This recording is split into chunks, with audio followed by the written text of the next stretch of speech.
Oh, mother, right here.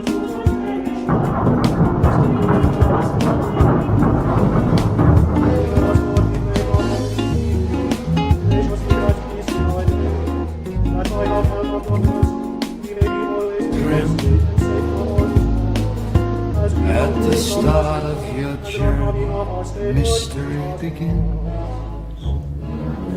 Griswold Gaius Grim.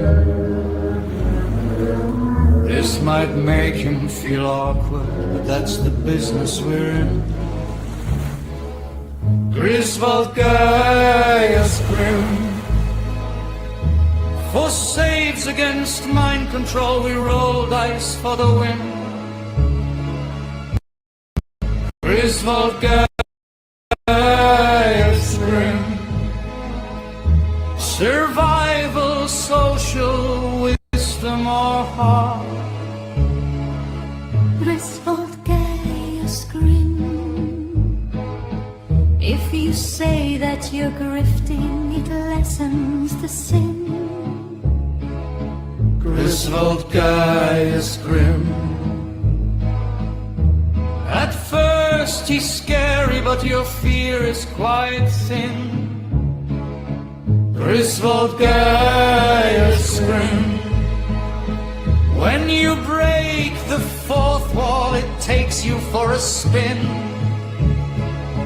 Griswold Grim. Such a vast mystery. Gaius Grim. Looking through eternity. Griswold Grim. How can I crack the code? Gaius Grim. Nothing is impossible. Griswold Gaius Grim. On first appearance, he welcomes you in. Griswold Gaius Grim. How can one begin to fathom anything about him? I said, Griswold Gaius Grim. If you're silently lurking, tell the agency you're in. I said, Griswold Gaius. In the broken clock tower, you're treated like kin. Griswold Gaius Grim. He doesn't often smile except an occasional grin. Griswold Gaius Grim. When you hear about dark arts, he's talking about sin. Griswold Gaius Grim. I've heard some long yarns, but even longer ones he spins.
Okay, wouch.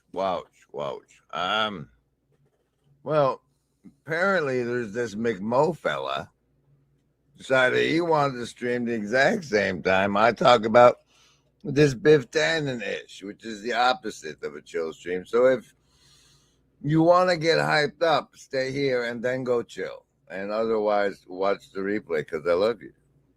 What? No! Choose! Choose. When you focus, choose. When you focus, choose. When you focus, choose. When you focus, choose. When you focus, choose. When you focus, choose. When you focus, choose. When you focus, choose. When you focus,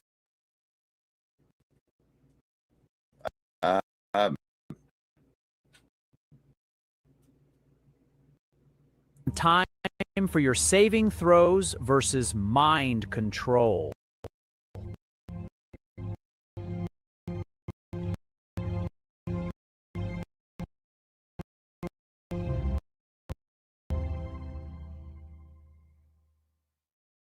I got this whole bit about that. But you need your saves against it. So we actually have to do them first. Survival, social wisdom, or heart. You choose how to resist the mind control. I roll the die. If the die you choose, the die you choose, the die you choose. It's 10 or higher, you get half damage. You get a +2 to the roll if you're using the hive mind chat to make people feel virtually not alone. You get +2 to your roll, so you only need an 8 to get half damage. Wouldn't that be great? Survival, social, wisdom, or heart. Choose.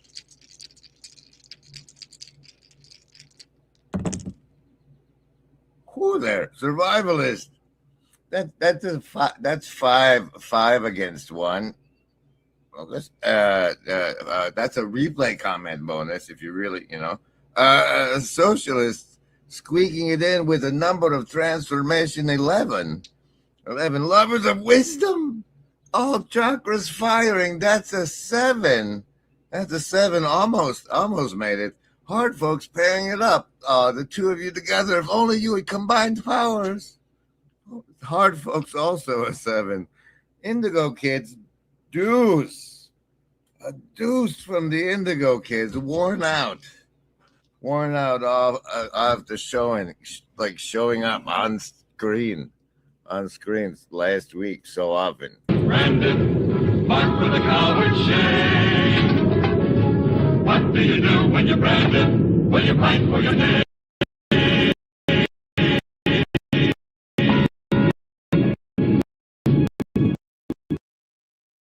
Okay. Let's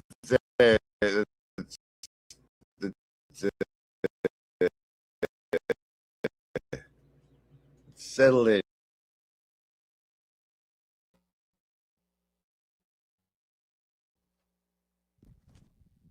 All right. I don't know if we're ready for what Grim was going to be talking about. I was barely listening, getting all my stuff together backstage here. StreamYard is slow these days. Like I click a button and I just have to wait for it to come up. I click a button and I wait. I click a button and I wait. But let's remove that. Stop green. And let's go. I'm going to share a window. Or do I do an entire screen? That's what I want. Entire screen. Share audio. I think I can share my audio now, which is crazy. Of course it didn't work. Let's see. Share screen.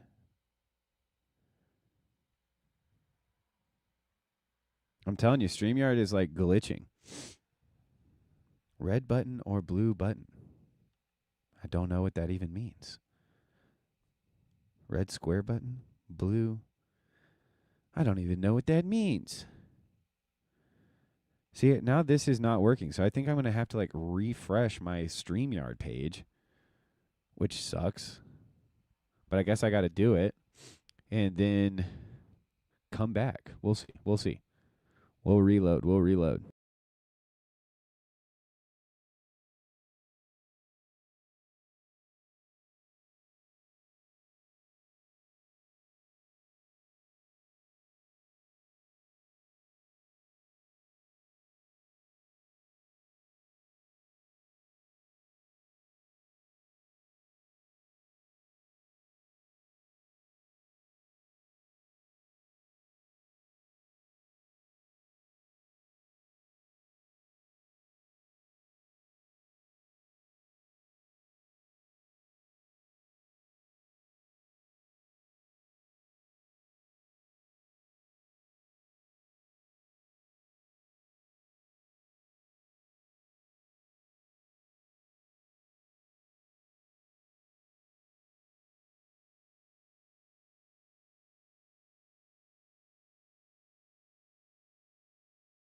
You and I can make a difference in our children's future.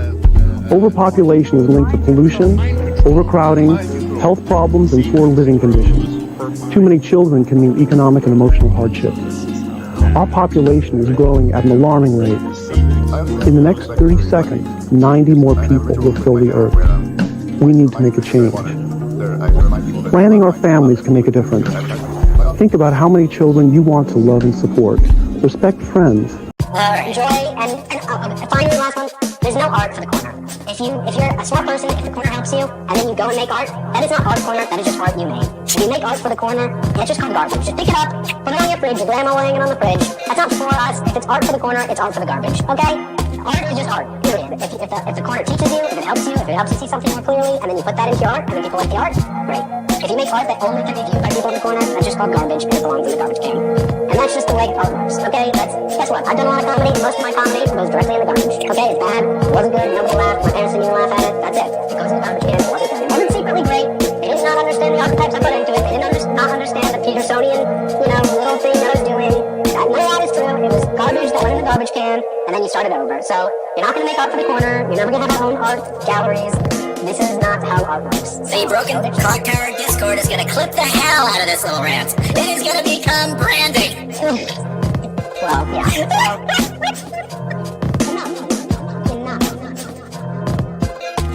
Enough.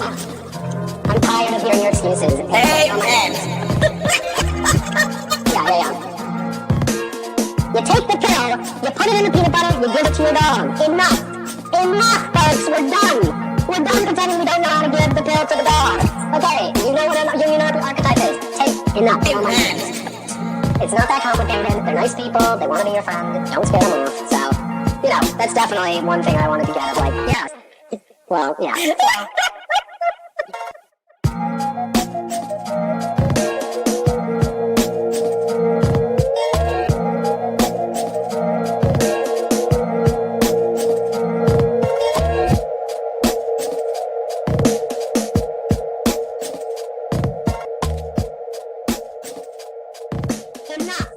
Enough, folks, we're done.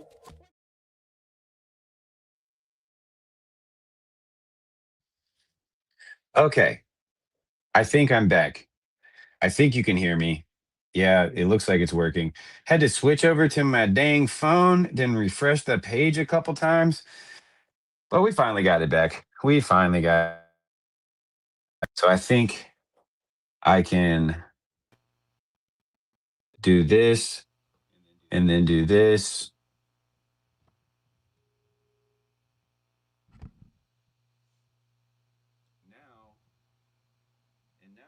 And now I want to see if I can switch microphones here.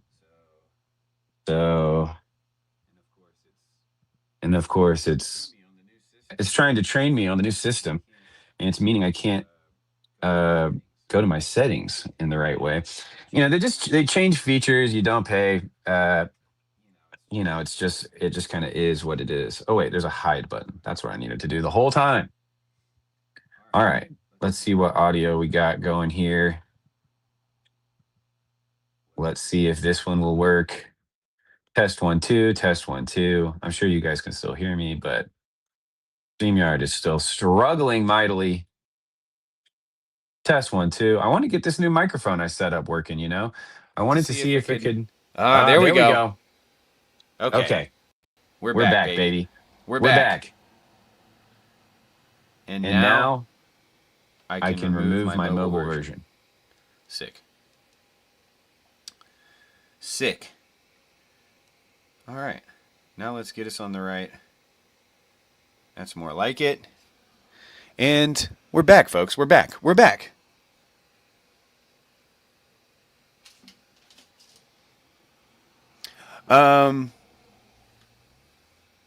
Let's see. I need to hear that. Okay. I've got some clips. Feel free to go watch the Grim Grizz stream instead. But this is an old school chill stream. I took the Ko-Fi's $1 to have a week of the premium. I think I did get, there was a kind corner member who is allowing me to share with him, but I have to get all of my media off of this account, download it to my computer so I can send it to the kind person who is going to share a StreamYard with me. But that's a problem for a couple of days. But yeah, in the meantime, old school chill stream. You know, I'm just going to be making some clips. I've got some clips in the chamber that I've been stashing and waiting to release on everyone, and so we'll start working with those. Let's see. Oh, some of them didn't transfer. Let's see what this one is. I might need to make sure. I think I'm just going to do the... I screen recorded these on my phone, so there's a chance that some of these have like text that pop up. Text notifications. I don't want to dox anybody, you know? Let me know if you can hear that audio. That's your question, ain't it? No, it is. I got a friend in the group chat. That's a good point. You want to group up with other men? I actually got some buddies, bro. They added me into a chat. It was like 8 of them in the chat. Not less. I was immediately.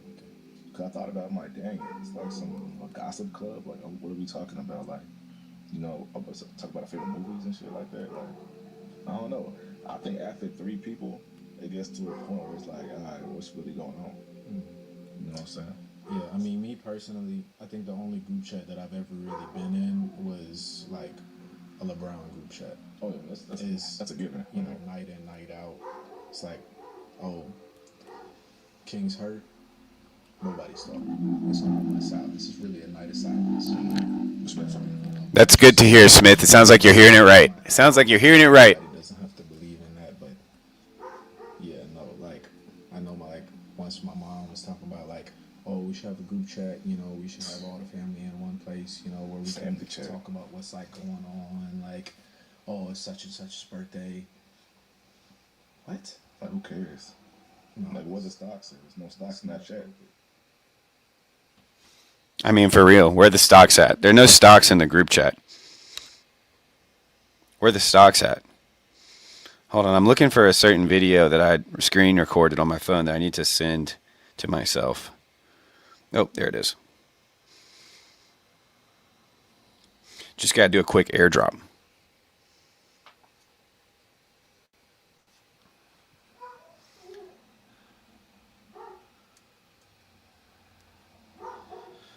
But yeah, you know, I just need to get back into the rhythm of things, but I also want to, you know, I want to make an old school beat.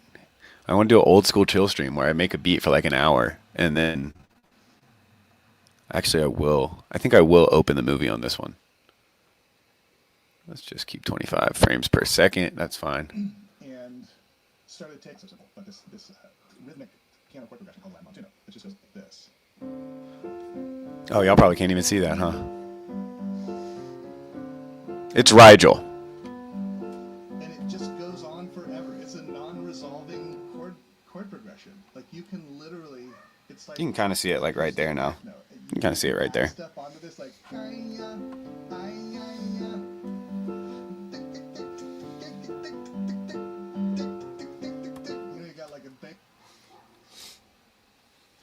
But that sounds good probably to you guys. I mean, back in the day, wait, can y'all hear that? Can y'all hear the music and stuff?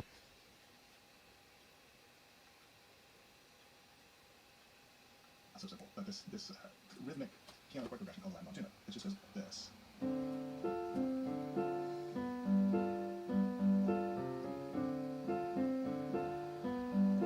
And it just goes on forever. It's a non-resolving. Okay, you can't hear it. Chord progression. Like you can literally, it's like acoustic techno. You can add stuff onto this, like.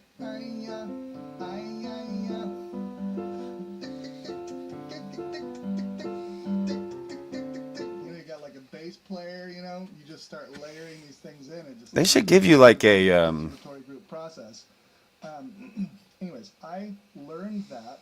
It took me like 2 weeks. Let's see if it's in the settings. Let's see if it's in the settings. Syncopated and kind of tricky to separate your left and right hands from each other.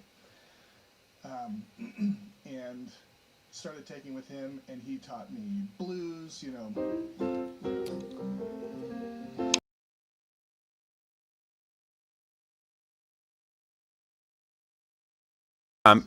Man, y'all are just hearing it through my microphone.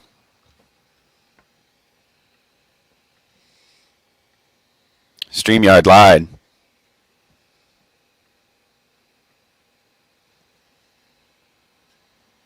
Let me see if sharing something different will work.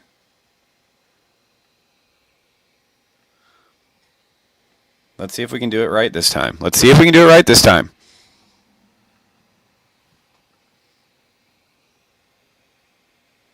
The whole screen didn't work last time. All right, here it is. All right, I'm going to mute this mic, and I want to see if you guys can hear this.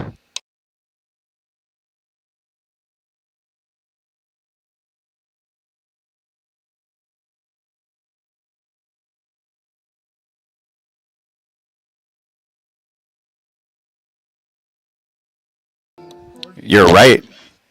You're right, Smith History. You can add stuff onto this, like. Well, it's better than nothing. You got like a bass player, you just start layering these things in. It just turns. Because that just means I can crank it up on my end. Process. Anyways, I learned that. It took me like 2 weeks to learn that because it's actually very syncopated and kind of tricky to separate your left and right hands from each other. And started taking with him, and he taught me blues, boogie woogie, introduced me to jazz and kind of the basics of jazz. And so I kind of went down this.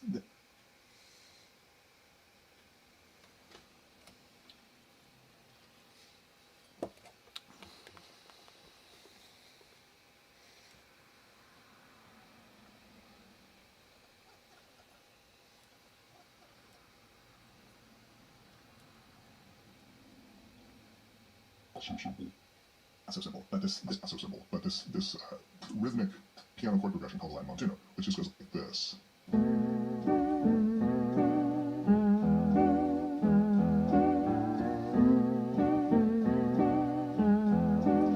it just goes on forever. It's a non-resolving chord.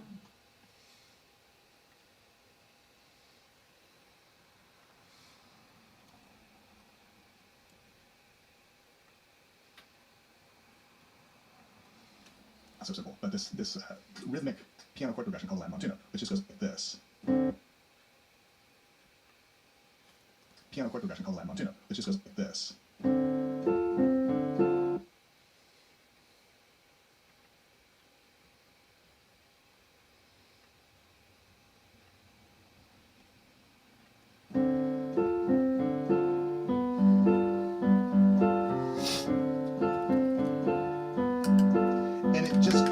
Forever. It's a non-resolving chord progression. Like you can literally, it's like acoustic techno. You can add stuff onto this, like. You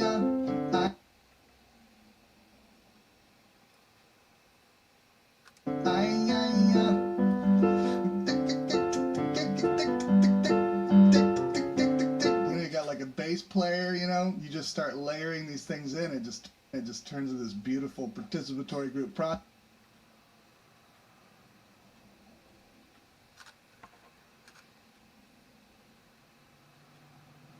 It's like acoustic techno. You can add stuff onto this, like.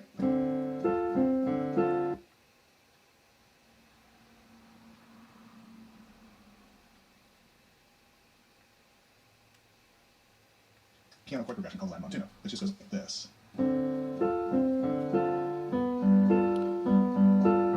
Howdy, Michael. And it just goes on forever. It's a non-resolving chord progression. Like you can literally, it's like acoustic techno. You can add stuff onto this, like.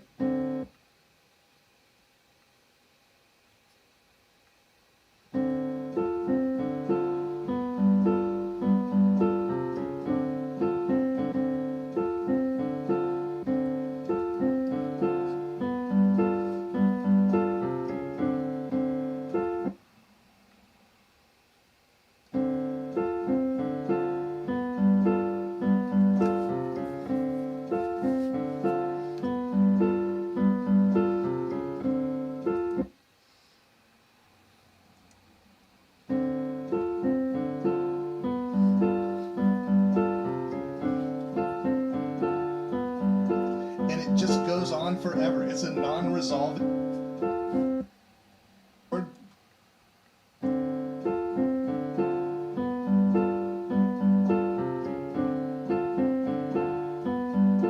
And it just goes on forever. It's a non-resolving chord progression.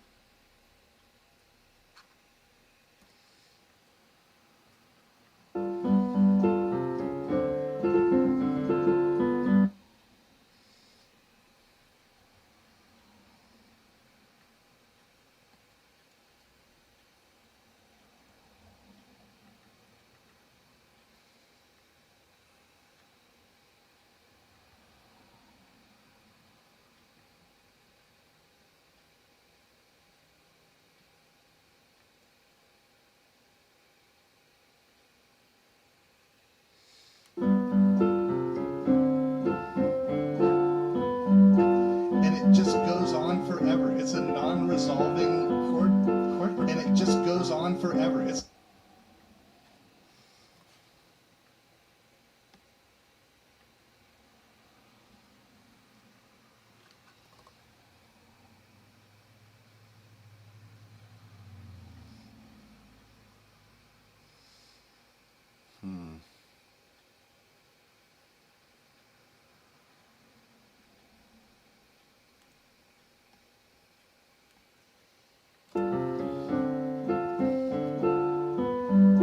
and it just Howdy, Mandy. forever. It's a non-resolving chord, and it just goes on forever. It's a non-resolving chord, and it just goes on.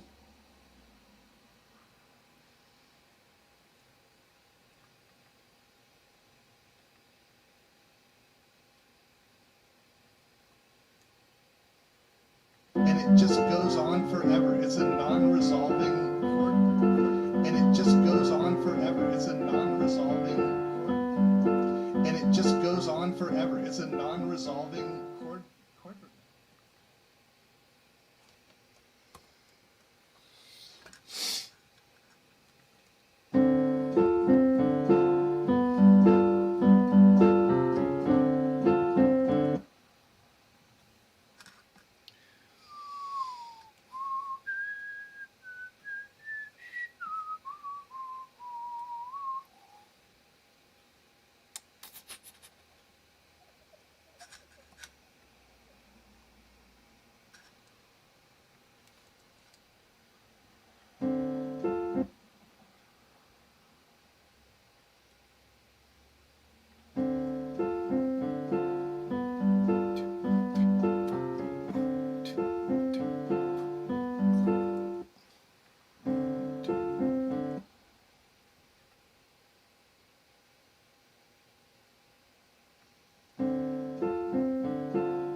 And it just goes on forever. It's a non-resolving.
Chord progression. Like you can literally It's like acoustic techno. You can add stuff.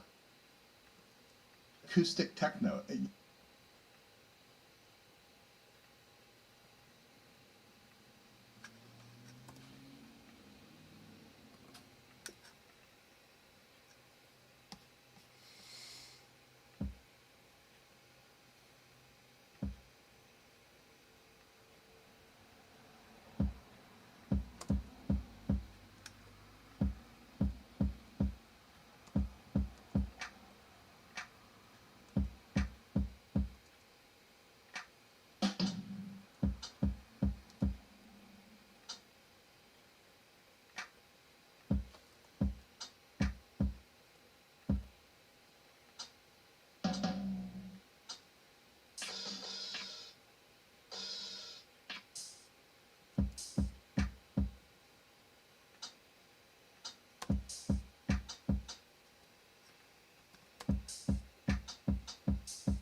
Acoustic techno.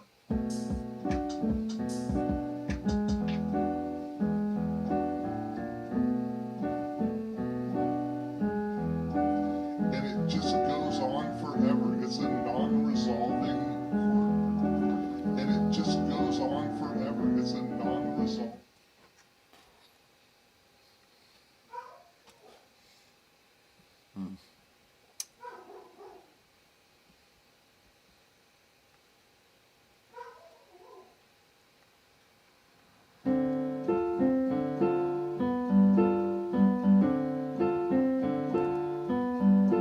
And it just goes on forever. It's a non-resolving.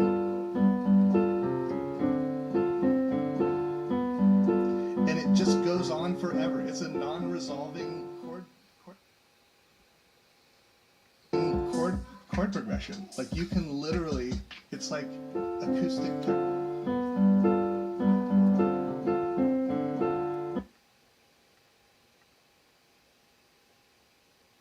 It's like acoustic techno.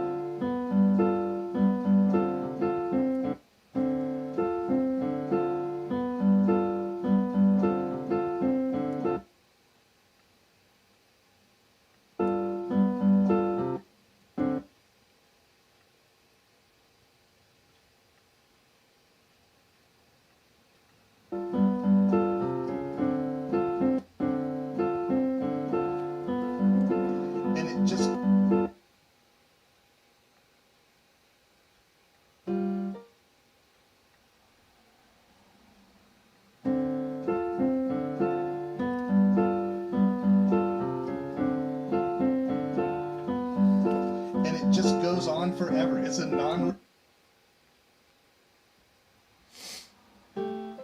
just goes on forever. It's a non. Just goes on forever. It's a non-resolving chord.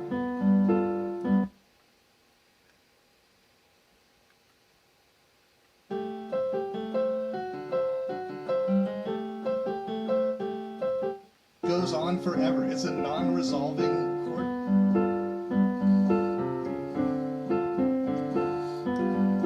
And it just goes on forever. It's a non-resolving chord.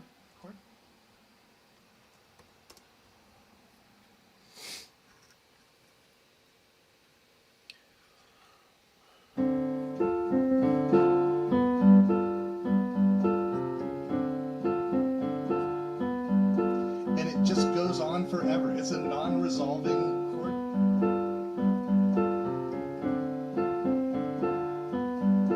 And it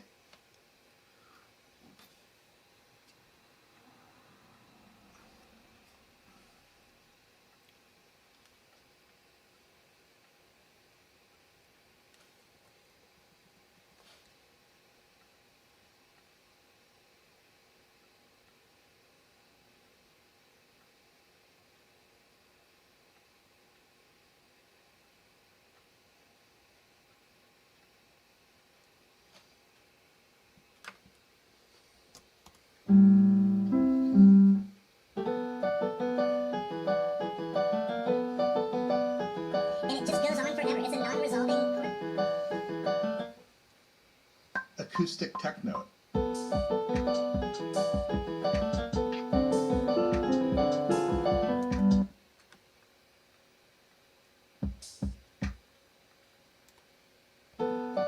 Acoustic techno. And it just goes on forever. It's a non-resolving chord.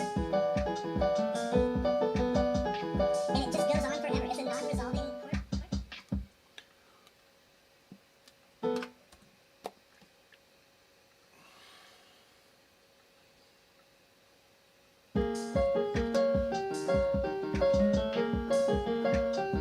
And it just goes on forever. It's a non-resolving.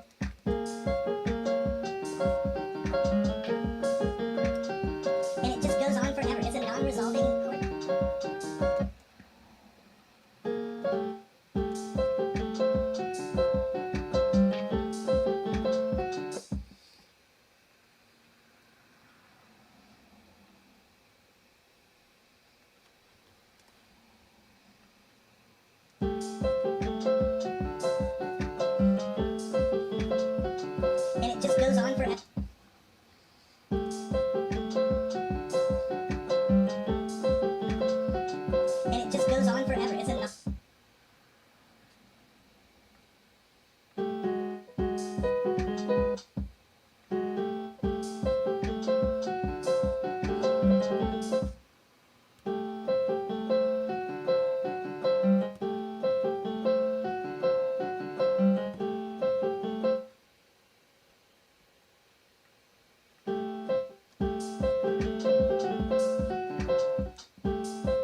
just goes on forever, isn't it?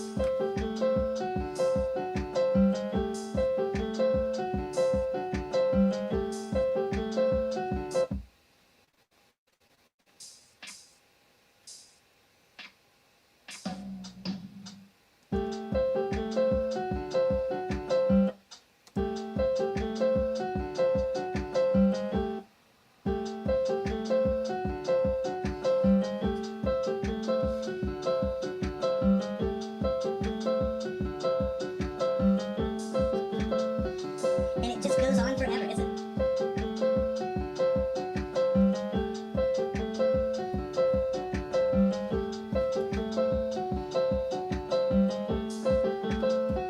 And it just goes on forever, isn't it?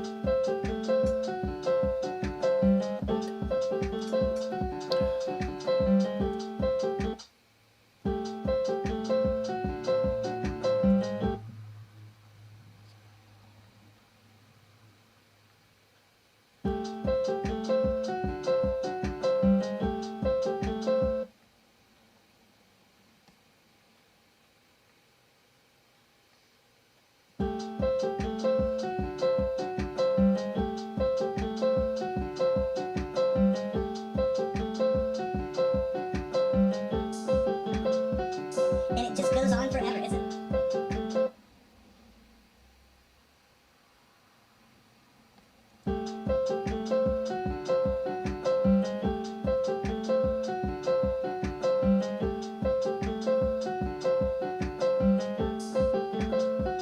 And it just goes on forever, isn't it?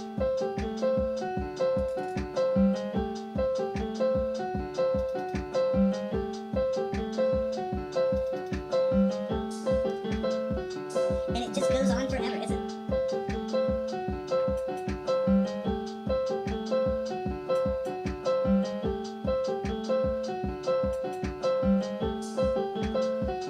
And it just goes on forever, isn't it?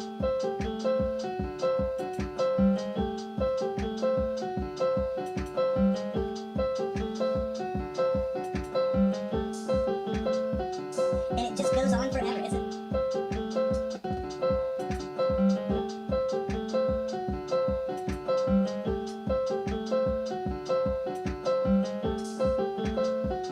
And it just goes on forever, isn't it?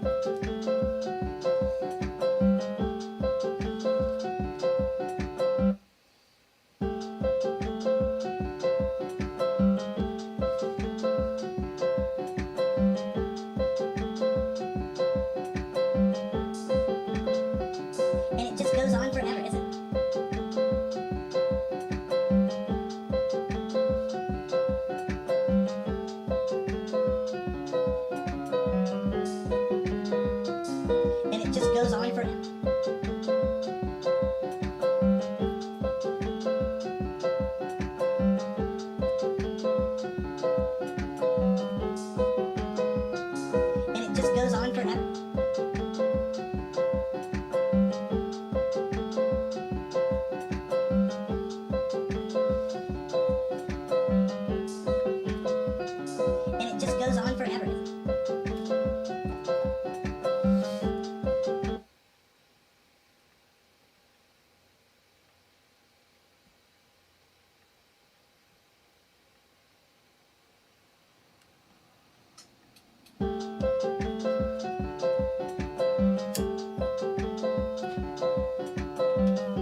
acoustic techno.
So simple, but this rhythmic piano chord progression called La Montuna, which just goes like this.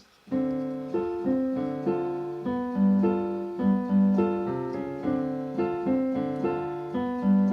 it just goes on forever. It's a non-resolving chord progression. Like you can literally, it's like acoustic techno.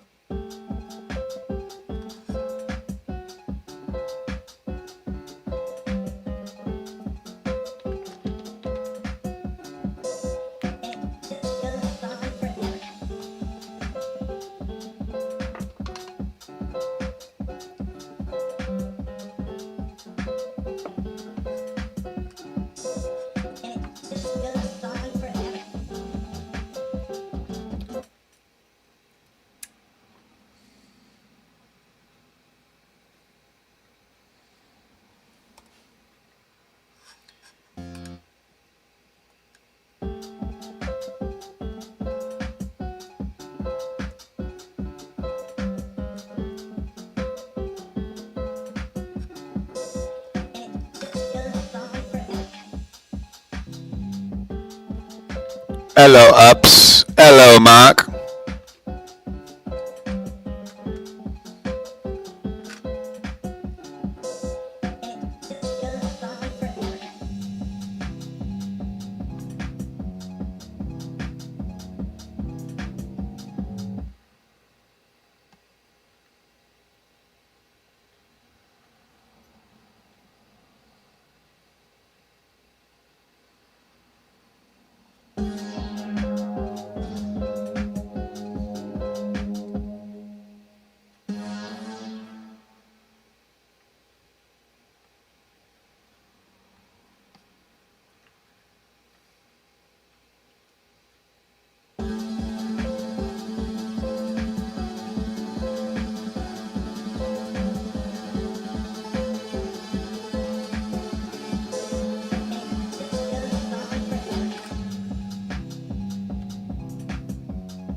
chord progression called line 1 2 note, which just goes like this.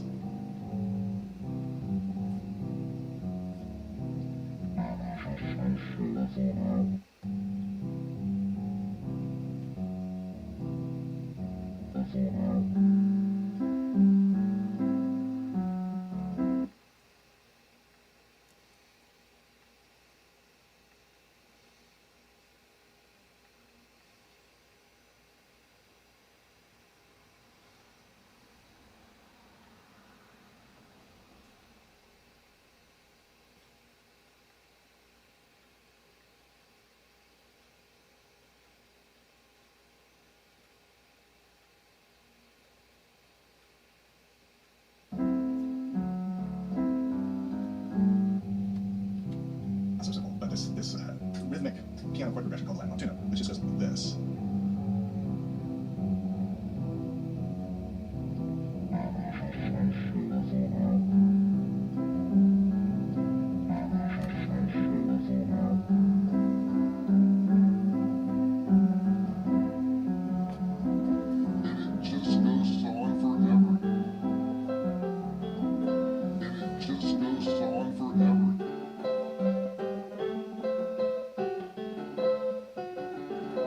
And it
Howdy, yon.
We can't all just hop on a stream, Mark, and start singing Octopus's Garden and all the ladies fall for us, you know? Some of us got to put in actual hard work out here.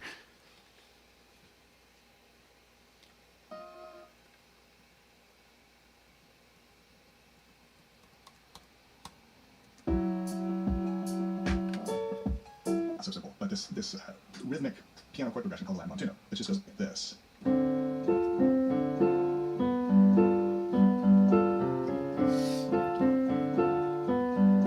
And it just goes on forever. It's a non-resolving chord progression. Like you can literally, it's like acoustic techno.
rhythmic piano chord progression called Lat Montuno, which just goes like this.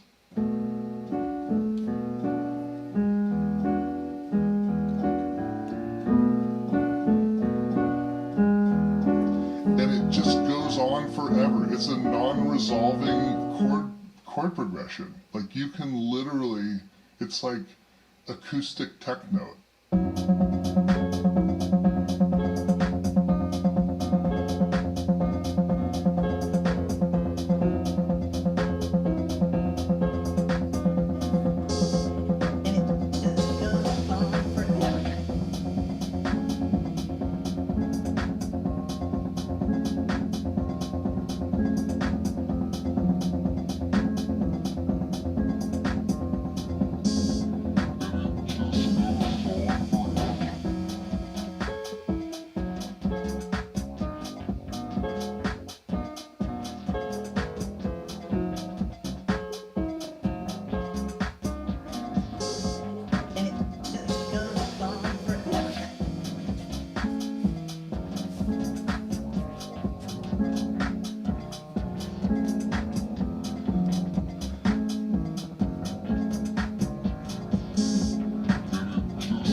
So simple, but this rhythmic piano chord progression called Lat Montuno, which just goes like this.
player, you know, you just start layering these things in and it just turns into this beautiful participatory group process. Anyways, I learned that. It took me like 2 weeks to learn that because it's I think sometimes you might as well, right? You might as well step into life. It may have been an accident, a mistake, but stepping in is better than stepping away. Even if you step in shit. Give me a sec. I just realized I have another meeting I got to make sure I do. What are we doing? I haven't posted it on the internet yet. There's still time to escape the catastrophe. I'm good. The eucatastrophe that this video is going to, and this camera never moves this much. I wonder if it's when I do it or something. Maybe it triggers it. No. It's far more demonic than that. Trust me, because when it moves, the little green light is on me and it's watching me and it's taking careful notes. But dudes, stop it. Step away from the ledge. It's gonna be okay. It's gonna be all right. You're just on drugs. That's what I learned.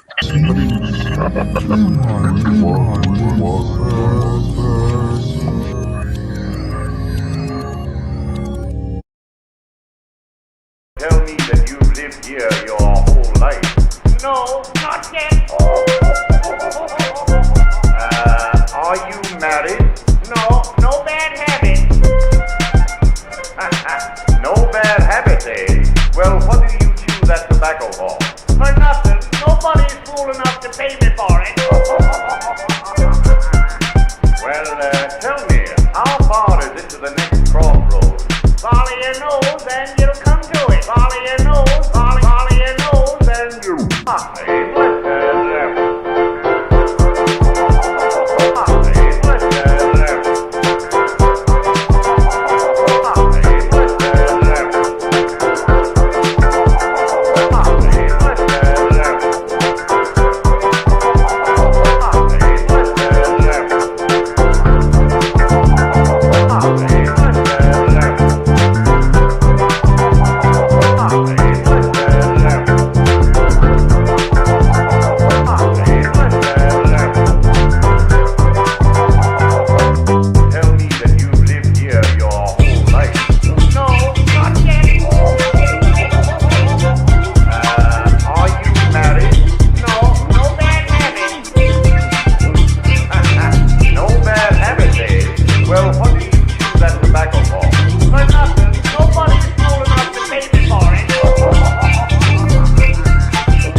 All right. I need to take a potty break, and I want to watch this video I just found with Brett and Tayo. So as I'm waiting for people to come in, I will play this. But I need to do that. That branding actually stopped a little earlier than I was thinking. But thanks for hanging, everyone. You know, I'm not shutting down. I just heard myself in my AirPods, and it did sound like I was shutting down. I'm not. I just got to a place with the beat. I've been making a beat for an hour and a half now. So we're trying to do it old school, you know? And so now I dropped the link. Feel free to hop on. In the meantime, we're going to watch this Brett and Tayo video.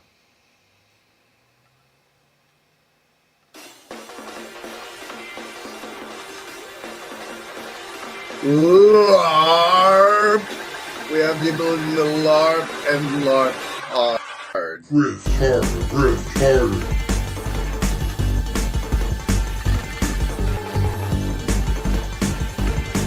Breathe harder, breathe harder.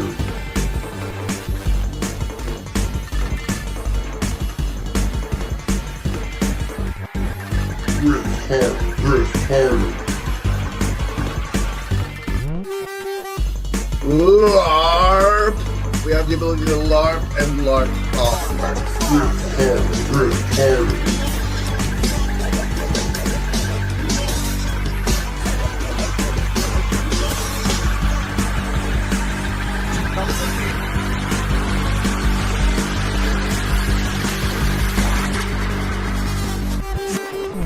That was a McMo one, I think. I believe that was a McMo masterpiece. I think that was his stylistic impression, signature thereof. Okay.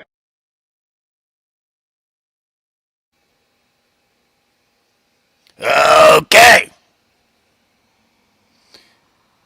Here's what we'll be watching.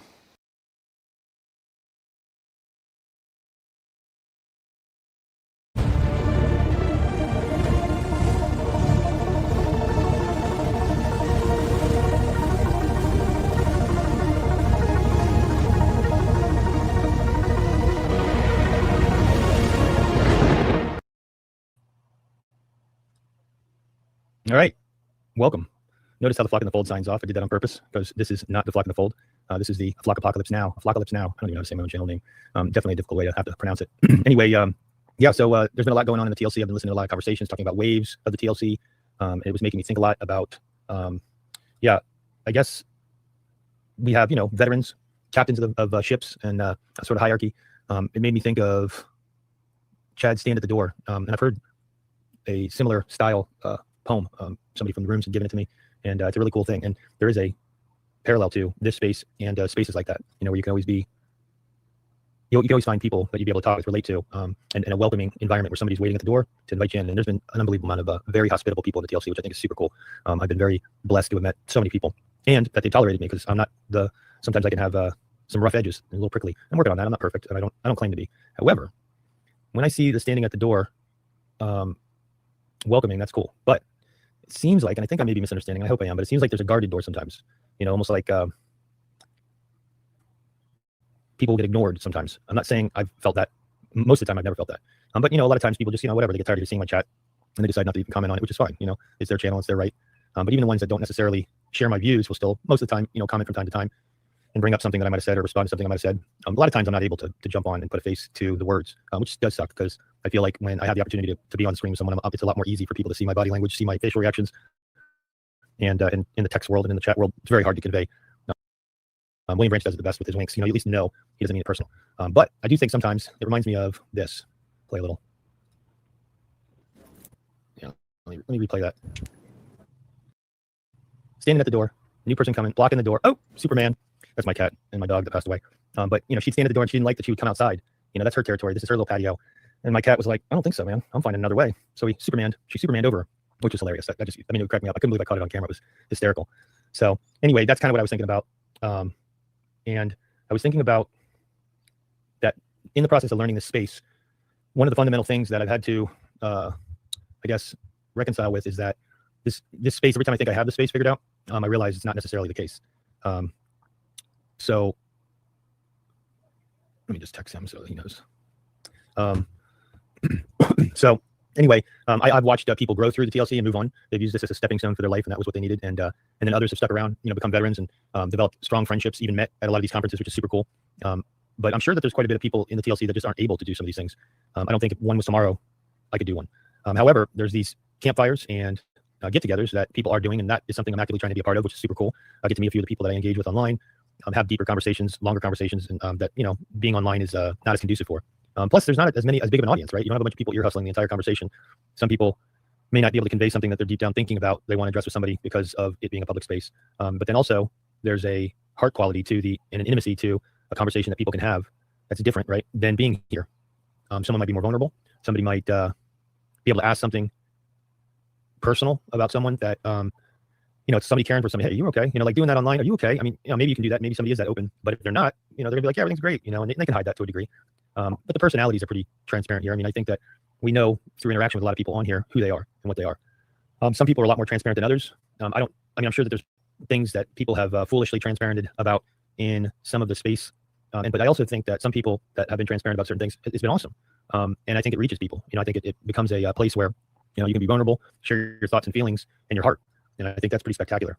And as long as, you don't have this hostile adversary that is, like making fun of the person when they're being vulnerable in the space is pretty cool.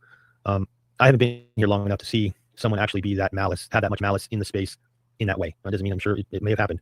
I know that there's at least one person that I know since I've been here. I think it was said nuked themselves, which, okay, yeah, not a good situation. Other people voluntarily pulled out. But the ones that have grown through this space in the corner, that have moved on and had got married, had kids, all while having friendships through here, and then even departed for a while, and from time to time will show back up or be in the comments, and people are kind of blown away and they're just happy to hear from them. The one person I'm thinking of the most is he's a rando favorite of mine, which was Job. His story was so cool. I mean, yeah, he's charismatic and he's funny and it's just hysterical hearing his take on things, but super cool to see his progress through his struggles, him thinking it out rationally. He did a lot of reading and got what he needed to move into the place, the next level in his life, right? And I think that's a pretty special thing about the TLC. And yeah, so I just I think one of the greatest parts about being here is it gives me the opportunity to meet people, engage people, and God willing, be able to see somebody go through that process. Even if I'm only a small part of their life for a time, that's cool. Sometimes God has a special way of revealing things to you and giving you that, I don't know, like this was cool, right? And you're like, yeah, like I'm not even worthy of watching this unfold, but I'm so grateful to be able to witness it. So that's pretty cool. Yeah, it's funny because some of the people that I've interacted with outside of YouTube has been pretty cool. I mean, just finding common likes, common dislikes, common places that we've lived. So like just the relationships that you realize that through talking and interacting with these people, it's a lot different than locally interacting. I have friends at church and I do things with some of the guys at church, but as a single guy, it's not as easy to be in a space where there is a lot of that, a long-term dialogue. They have lives. I'm not trying to monopolize anybody's lives and spend every waking minute with them. But this place, there's always somebody, streaming, and for the most part. So that's been pretty cool. I'm eager to. I think I'm gonna try on Monday to work on building that RSS feed. I don't know. Maybe I'll do a video and be talking it out as I'm doing it on the screen and just see, maybe just to help somebody figure it out. Also, I think Paul mentioned he was maybe going to do a how-to. That guy Parker that was on with Ethan was pretty cool. I mean, just to have such passion. I mentioned this on Scott's live stream today. It's so cool for somebody to be so passionate about something that they just did something about it. Very Elon Musk-esque, right? So that's really, really cool. And plus the advantage of that type of feed is it gives you the access without the algorithm to see all of the people that's all you care about is the people in the TLC. Maybe it's a centralized location. I mean, I have I've subs for tons of people. This channel, I'm trying to keep it a little bit more TLC subscriptions only. Whereas my regular one that I comment on, that one has more of my random people that I want to follow that are quasi celebrities and that sort of thing. So people that I look up to or I like the messages that they share, and I don't want to miss it, which is pretty cool. And usually that's the one I'm regularly on. This one not as much, just for these purposes mostly. But what's cool is it seems that we've got a bit of a pattern, which is cool. It'd be great if I could somehow work in a set time to stream, like Ethan and Chris Howard. Even Scott's been getting pretty regular, but just to have a set time, that'd be amazing. I don't think I'm that entertaining. That's the other thing. I like to put videos up and mess around with AI videos and stuff like that, but I'm not very talented. I'm like a late bloomer when it comes to video editing and stuff like that. So we're gonna have to see how this goes. Maybe I'll be able to share that process of learning with everybody. That'd be kind of cool. I thought about I was watching it was Mike Winger. He was talking about his channel and his evolution in his channel and what he had to do, what he did. And I was just listening to him talk about ultimately doing something that you love on here, whatever it is, right? And so some people love talking abstractly, great. But for the average person, these higher planes and the telos and using language that maybe other people are willing to learn the terminology that they're talking about and how they're using the words to convey what they're trying to convey. But it does kind of leave a lot of people out, and that's what I mean by standing at the door. That's great that people think really deep, but I also think like when a newcomer comes on, it'd be nice if people are able to talk to each other on, I would say, the newest level of dialogue, right? Doesn't mean don't ask questions and define terms and words. I agree with all that. Like when somebody comes on and says, I believe in God, and you're not sure really what they mean by that, I think it is kind of important to kind of clarify certain things. That's why I like PBK's definition of religion. It's funny how when words develop all sorts of baggage, how they transition and they move to spiritual, am I spiritual? Or what's your worldview? These things are definitely incite things in people, some people. And sometimes it's church hurt, sometimes it's the people that they surround themselves with. So yeah, so all those places and all those things are, it's nice to have a common, hey, what do you see as the highest and how do you get there? And that's really a better way to explain what people are talking about. And I think that's what people are trying to get to with some of their lingo, or, that's why Luke had mentioned catechesis, catechize in the TLC. But it's hard for me to hear stuff like that. It seems very elitist, like, this is us and you got to, bite your way, steep slope. I mean, do you really want it to be a steep slope? I mean, really? So I don't know. I kind of think that it's, I've enjoyed the conversations of people that are talking to me on my level. I'm not as deep as a lot of the guys in this TLC, and it's super cool to hear them and listen to them. But engaging them, especially when I'm confused by the way they describe things, it makes it a little difficult because I feel like, I don't know. It's one of those things where I'm like, what do they mean by that? And then I hear it and it sounds like, that doesn't, like, really? Or that doesn't even sound Christian. And I know they claim to be Christian, like, where is that going? So I'm trying to learn in this place that people are at all levels of this journey, and in different places on the road. And I'm trying to find a way to be hospitable and respectful and still state what ultimately I want to convey. So that's probably, Kenosis is an Obi-Wan, let's Darth strike him down. Okay, so I almost feel like I should write some of these definitions down because it's just out of control. But yeah, that's That's good. I like that. It's funny because I bought I don't even know, it's like an 1840 dictionary. And I remember when I was thinking about starting this, I'm like, I'm going to pull this dictionary out every time somebody pops off with a word that they think they're using correctly. And I want to look it up and see if this is really what the definition of the word is. Yeah, definitely. Yeah. But it did blow my mind when somebody would say something, and yeah, should I look it up? Right, so Grim's asking to look up the old school word kinesis. Look at this bad boy. It's a lot of words. I wonder if I can do the, no, I don't have a vertical camera option. I guess I could do a screenshot and share it. Okay.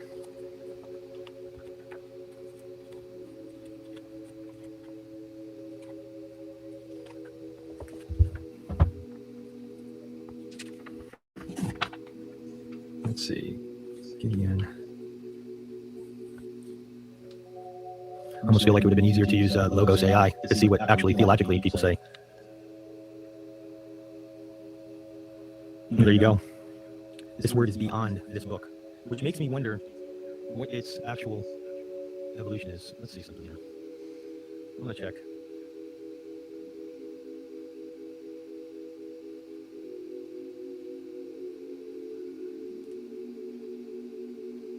Oh, man, this is an old word. Why would it not be in here?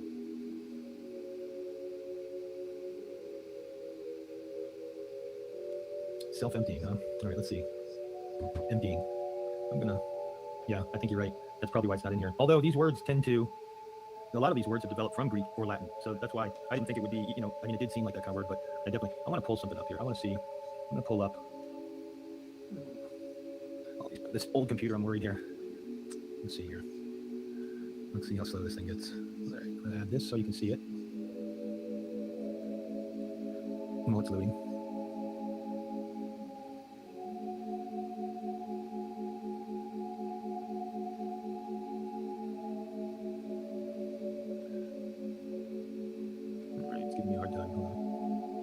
I just upgraded my stream rig. What gives, Come on.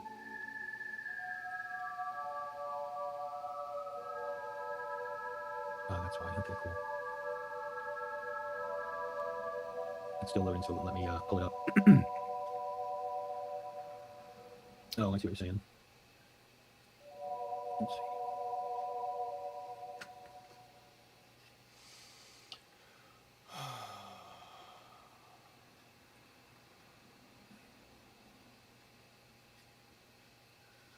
I don't know what's happening here. Everything went white. Like Ian's snowboard video.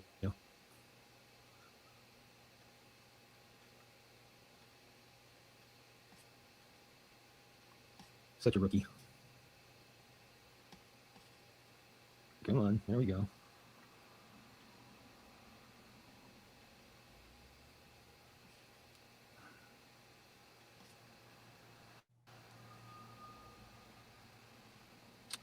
All right. It's okay to have a little dead air every now and then. Let's try this.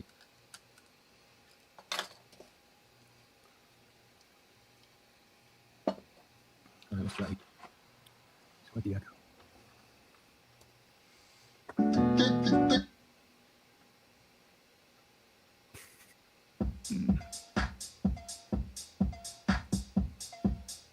Okay. Studio. Share.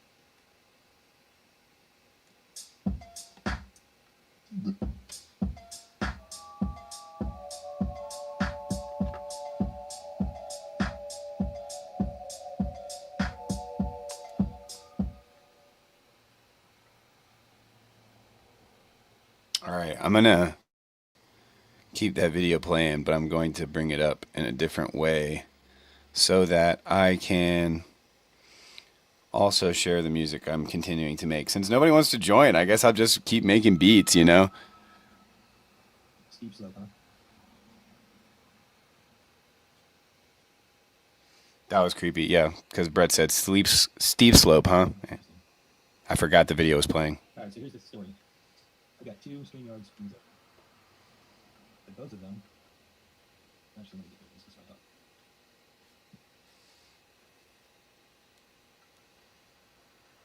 All right, how's this? Audio return. Yes, Jeff, we are legit chilling on a weekend. Well, it's an old computer, yeah. So like when I pull up logos, for instance, it takes a considerable amount of. Can y'all hear Brett and the music? But to utilize the software, it's such a big software. Let's see. Tell me about.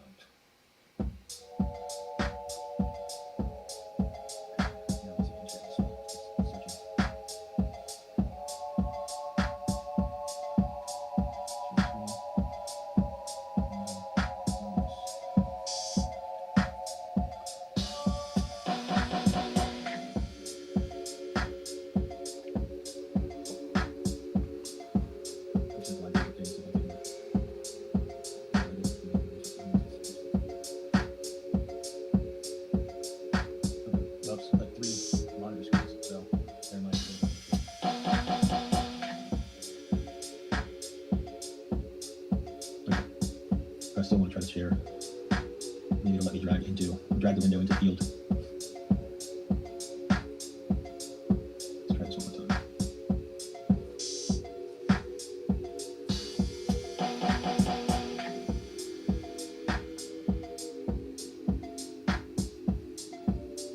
Nope, okay, so let me try it Griz's way. So I kind of went down this. Try your screen.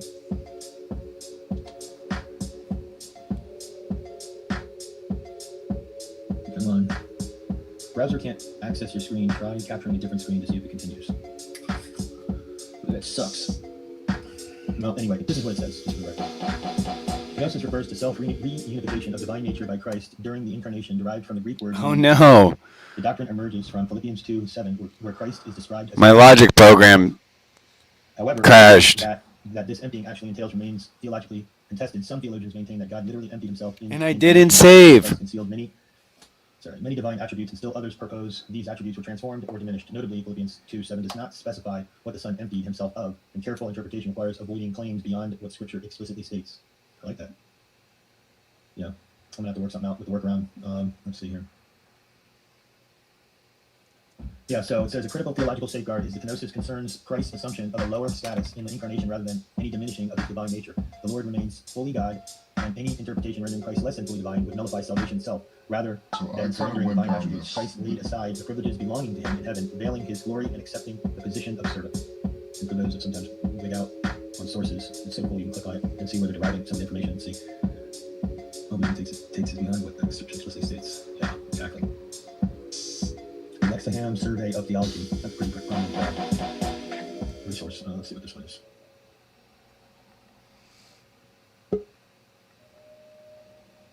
This one's got questions. Faith life, not heard of it, but doesn't necessarily mean it's horrible.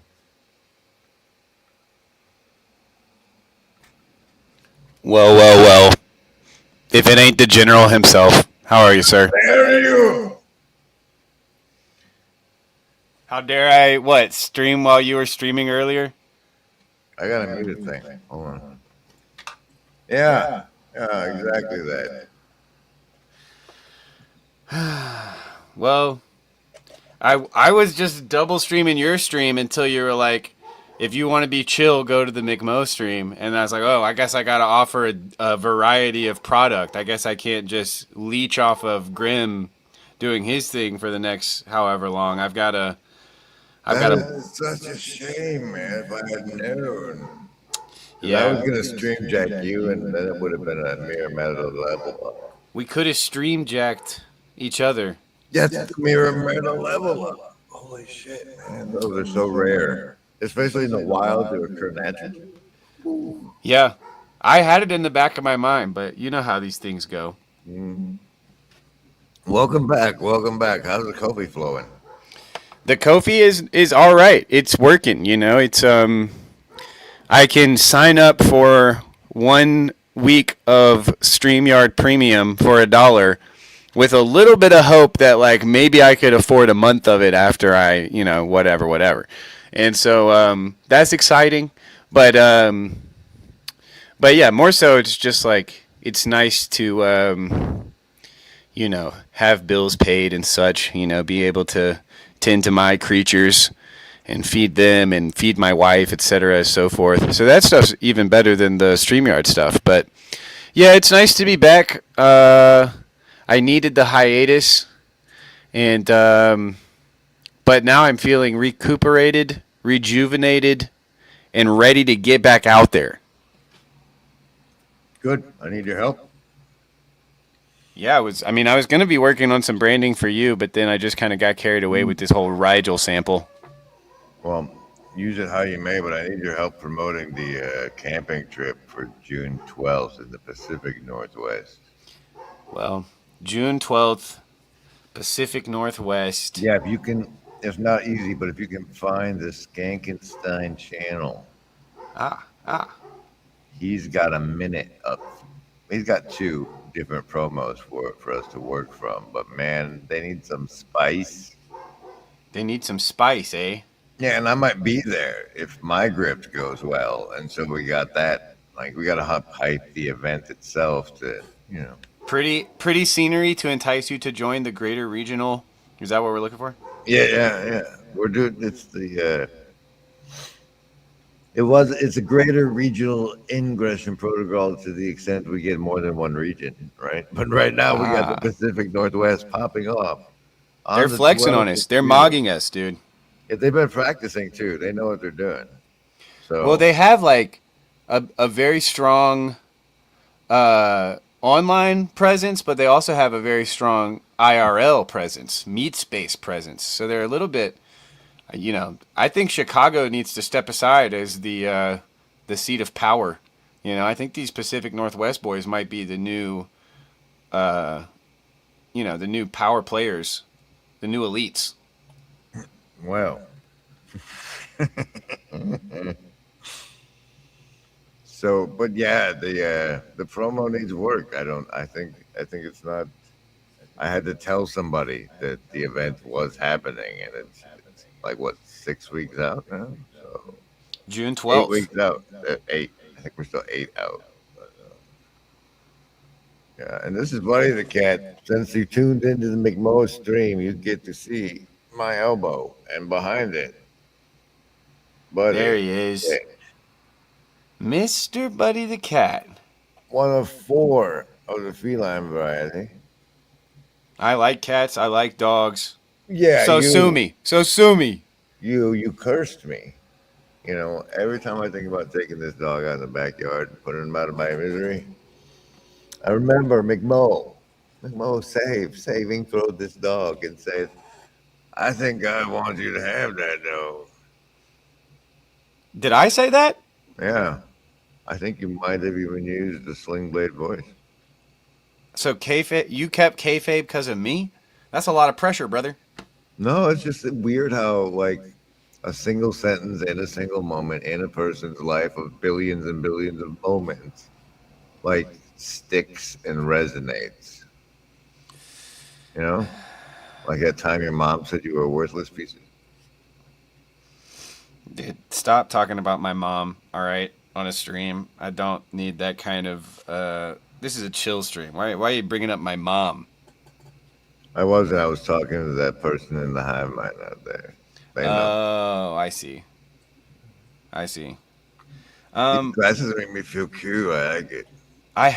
Well, you look cool, so you should feel cool. I had the video pulled up, and then I accidentally, I clicked out of the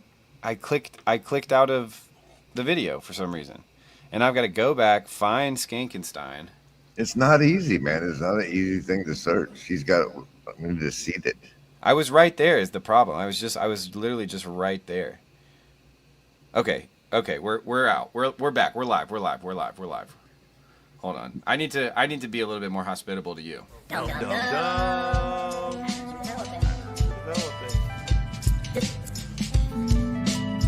That all sounds well and good, but really, how do I get there? Okay, you said this whole beautiful thing, and I know many of you, especially out there on the YouTube channel, are going to say, you know, I have problems believing this stuff. Yeah, I get it. I get it.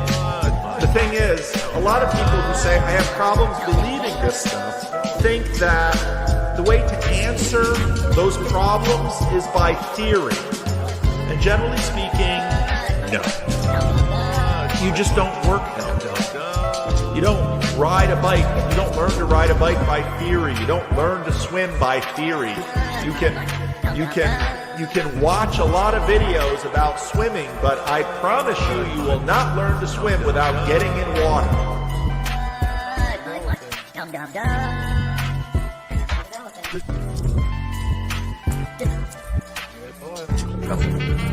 See, like when you guys make the premiere of the branding, I can see it being 2.5 minutes. But normally I need like a minute or 30-second size clips. So, you know, do your fancy premiere, but then also give me the feedback.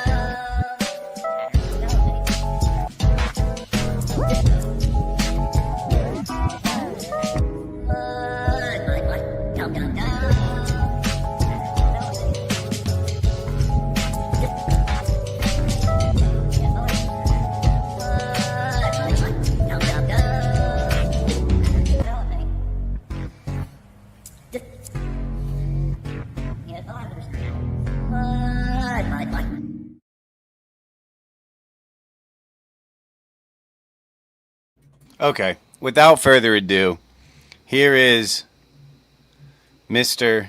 the one, the only, Mr. Skankenstein. Hello, America.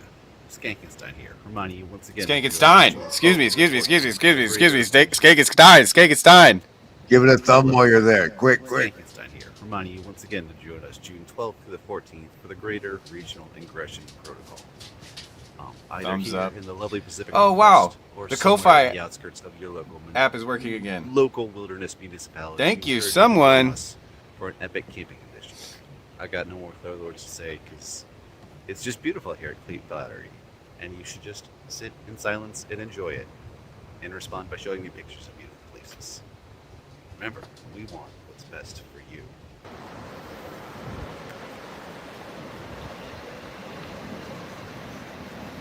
I think Skank was a little too in awe of actually where he was a little too offline to give a good prophylatic I didn't like that should.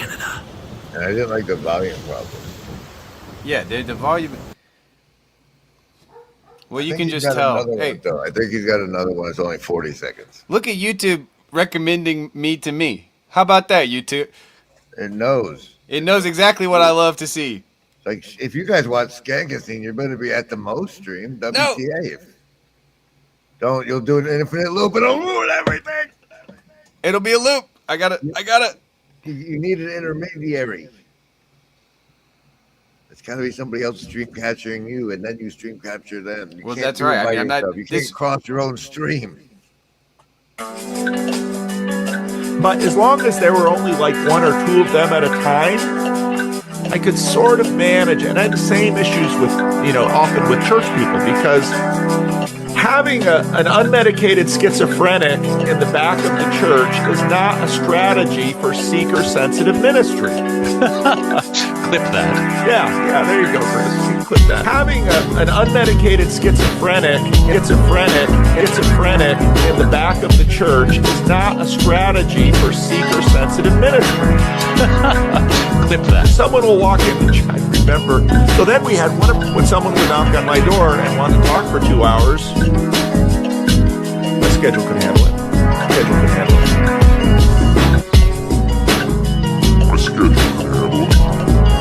So I talked for 2 hours. So I listened for 2 hours. And that was, in many ways, all the internet randos are just, basically get what all the homeless randos used to get. We're the new homeless. Yeah? Oh, wow. It's true. I taught you how to clip, right? So how do you do a clip mail for me? You can make a clip and then tweet it and then add Pastor Paul to say clip mail. Hey, Pastor Paul. Are you saying we should LARP as adults with, like, civic, human responsible duties? why to do it again? That's really what we're trying to do.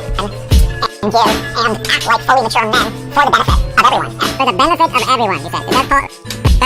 LARP like grown men for the benefit of everyone? Is that what you're recommending people do On the other side of the LARP gate, Pastor Paul. My question to you. Sir, from this side of the LARP gate, where Basically get what all the homeless those used to get. We're the new homeless. Yeah. Oh wow. Yeah, it's true. So yeah, so that's and it's lamentable because I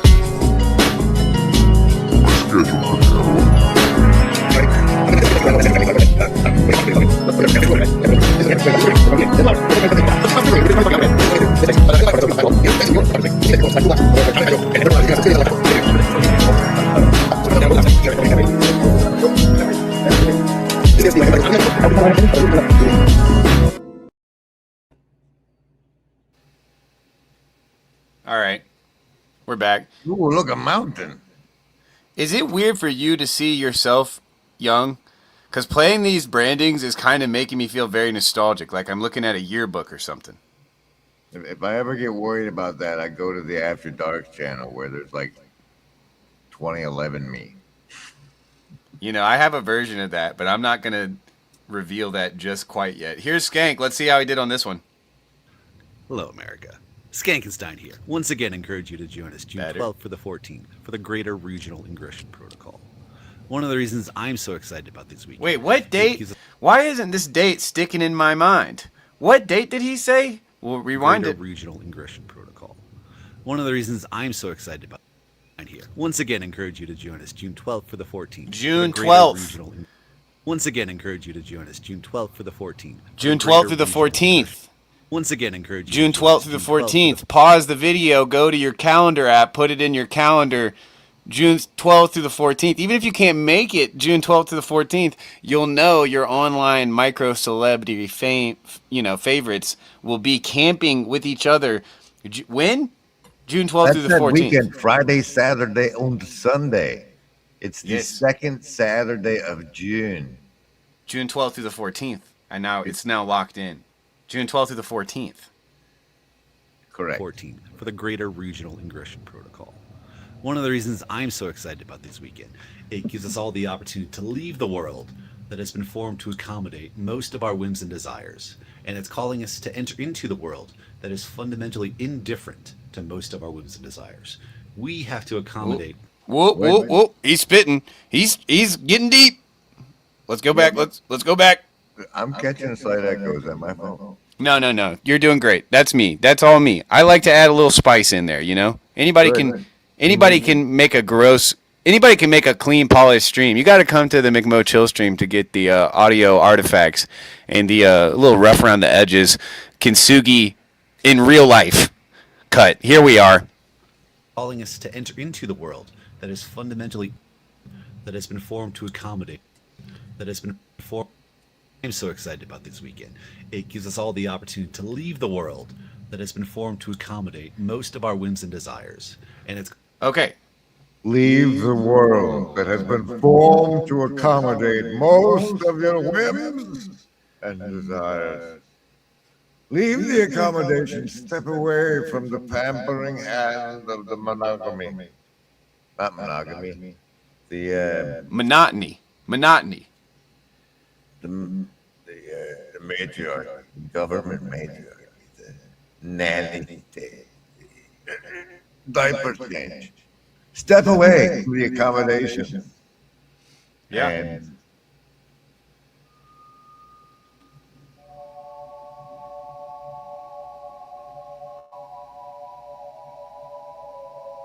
you can do it. You can leave the Matrix. You don't have to stay inside all the time.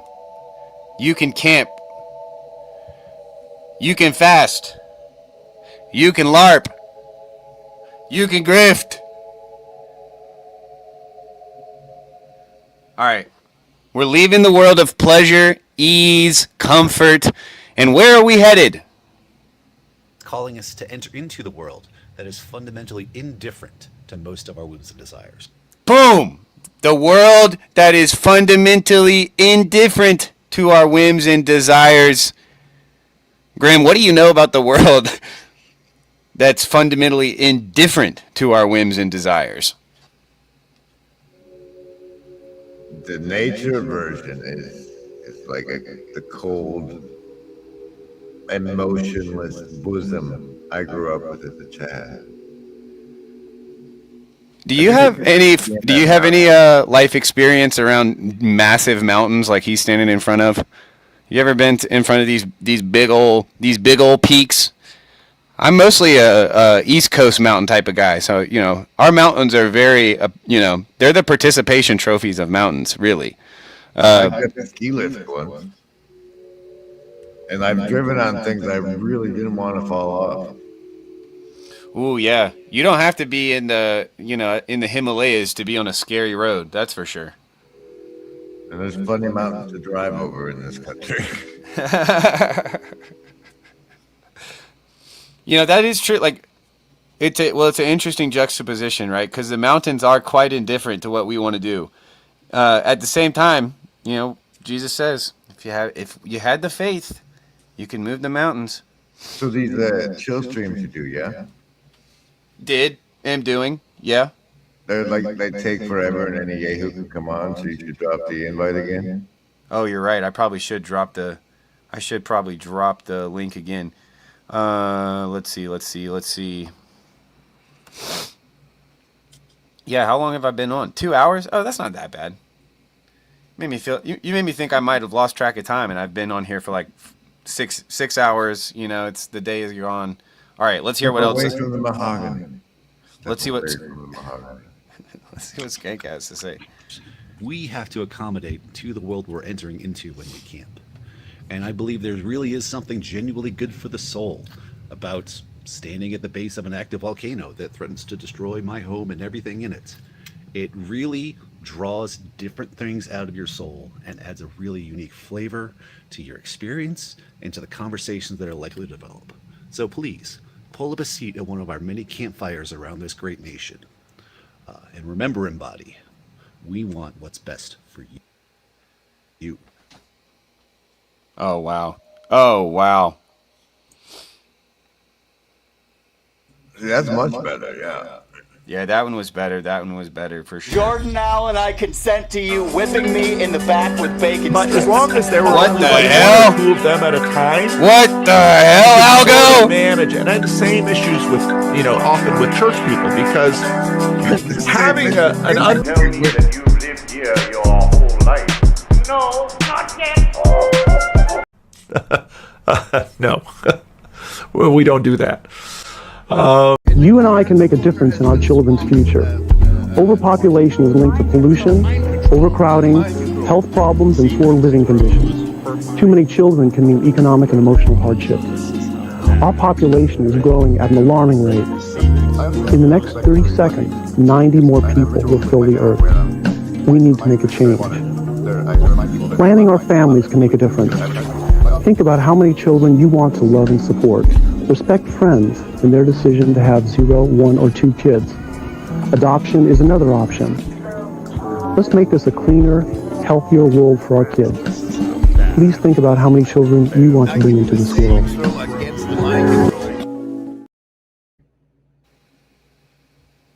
We survived that?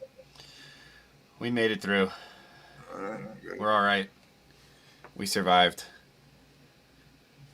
Phew. Do you need to process? Do you want to go through how that made you feel? I kind of blacked out a little bit, to be honest. What date is the ingression thing? June 12th through the 14th. That's what I remember. I know, it sounds like there's he says it like there's campfires across the nation, and that's what he was tasked with, as a general. I said, Skank, as a general, I'm just supposed to say, do the thing, and then everybody else makes it happen. You're the Colonel Major now of the Greater Regional Aggression Protocol, which is the notion of, the estuary thing, Paul Vander Deuce. Never heard of it. Yeah, where you sit around the circle, and then we're like, everybody puts something on the table, and you pick which one you want to eat, and then you talk about it. A good time. But around a campfire, out in the middle of nature at the same time everybody else is doing it all across the country. And like around the campfire, you can leave your phone in the car and get around the campfire and have a real conversation. Yeah, I can't remember who said this recently, but somebody kind of insinuated that the estuary protocol was a type of training wheels. That if you really are with people that you're close to, or that you, or maybe it's something like if you were really had the like conversational virtue that you should have, then you wouldn't need something like the estuary protocol to have an interesting conversation. What do you make of that? What? I serve as the press. Why Imagine you the gotta hate microphones on in it? your face. Why you gotta hate on the treatment for screen zombies, bro? What's the matter with you? Is my response to that. Your response is Like there's kids that can't go upstairs out there. This is true. This is true. Yeah, why can we pave ramps? Why do we have to destroy our curbs, but we can't have a little protocol to help the nerds talk about what they're thinking? Even if it was just for the autistic kids, guys, like, you know, they need help with socializing. Here's a protocol. They like those on how to do, and it's good for everybody. Good for everybody. Hurts nobody. What's the rest of the? Do you remember our Uncle Joe, Sleepy Joe? Good, helps everybody. Hurts nobody. Do you remember that? I do not at all. I apologize for not. It's okay, man. It's okay. We don't all have to be plugged into political memes from 3 or 4 years ago. I wanted to know that, like, if you took your collection of branding that you've made for me and, like, played one per screen, you could totally do an art gallery exhibit of Grim Grit branding that actually encapsulate what's been going on the whole time pretty damn well. Hey, Grim Grids, we all could use some savings throws up against the mind control. Give the skull a dice to roll. Then at least we'll have a chance to see the foe before he sneaks around behind and does his best to land a blow.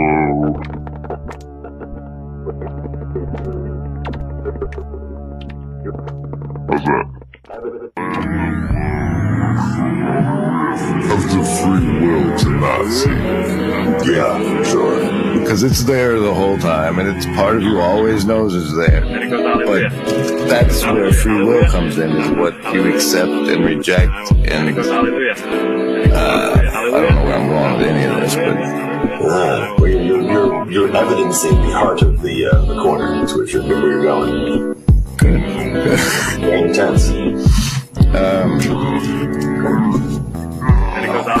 This, like, the best definition I've ever, or at least that I've heard of hell that I adopted, was like, it's where God's not. And depending on your worldview, he can be pretty hard to see here. Like, you have the free will to not see. Yeah, sure. Because it's there the whole time, and it's part of you always knows it's there. But that's where free will comes in, is what you accept and reject. And I don't know where I'm going with any of this, but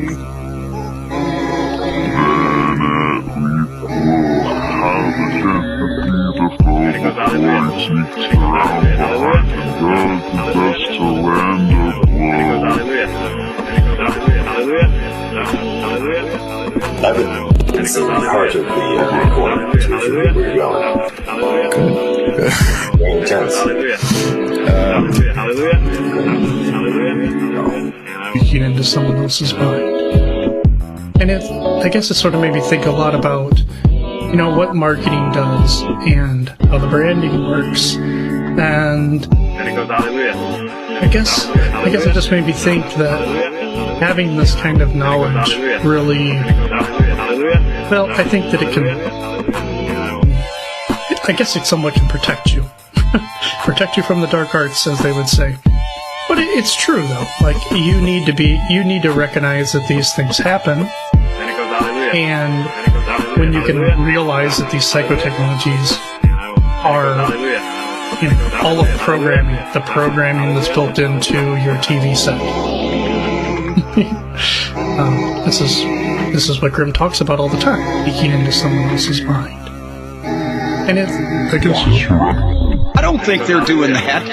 I think these insufferable douchebags are so in love with the smell of their own farts, heads so far up their own asses, that they genuinely believe that they're big stars in some capacity, and that if anybody talks about them, they do it because those people that are talking about them want their attention or want attention. I don't think they're doing that.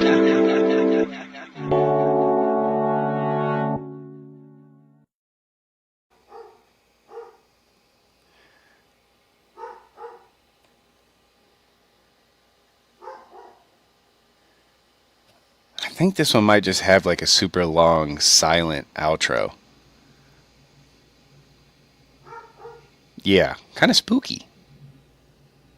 Everything's kind of spooky, man. Do you have any overflow that I hyped up with that time traveler stuff? Any overflows hyped up with the time traveler stuff? Yeah. They came to your stream after my stream needing to chill. Oh. You were working the beats before I showed up? Yeah, I think it's kind of hovered around that 7 to 12 range pretty much the whole stream. So I haven't really noticed. I think a lot of people have kind of come and gone.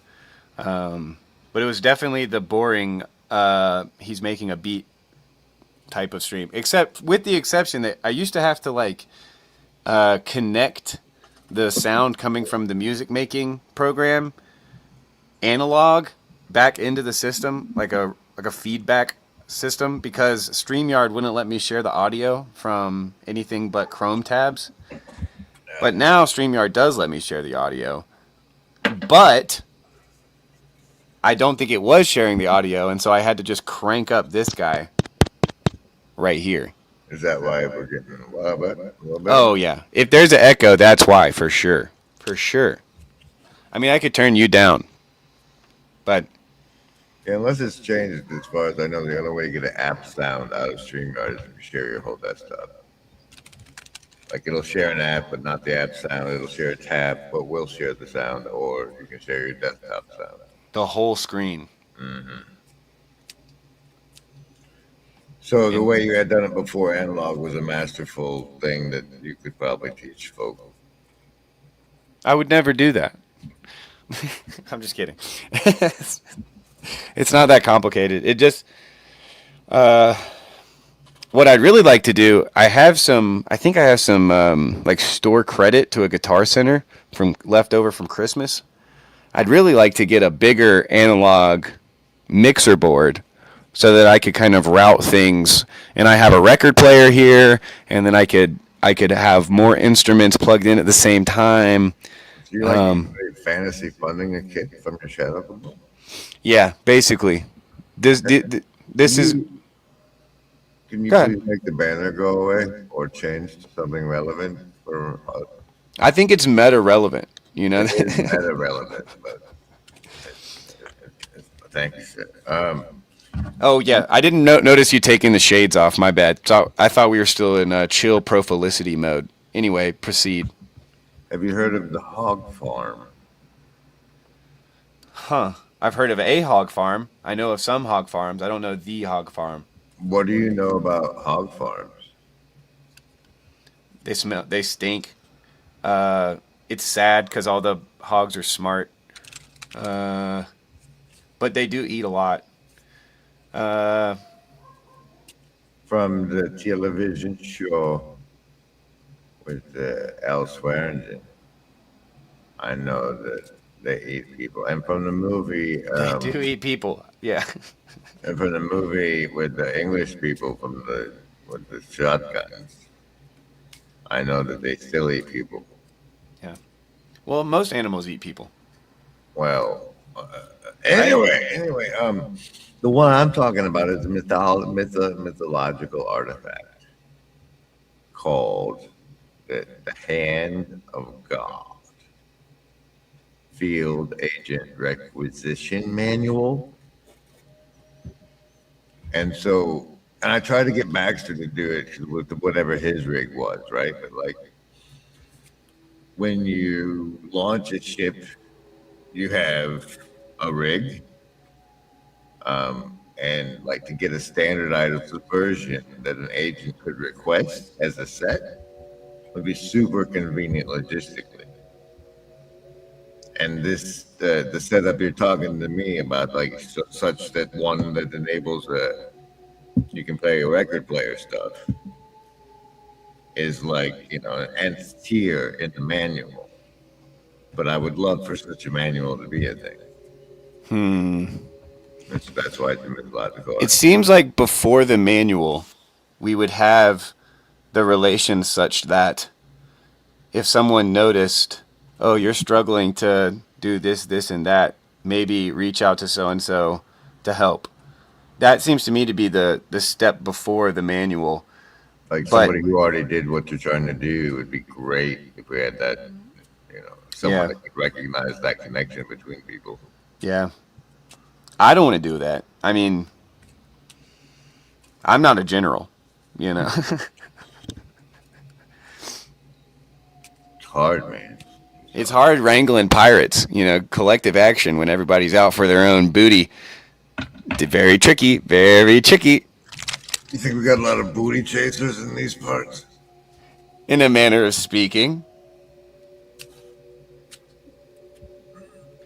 I'll put it this way: we got more booty chasers than I would prefer. You saying, what? How dare you? I thought you were talking about us.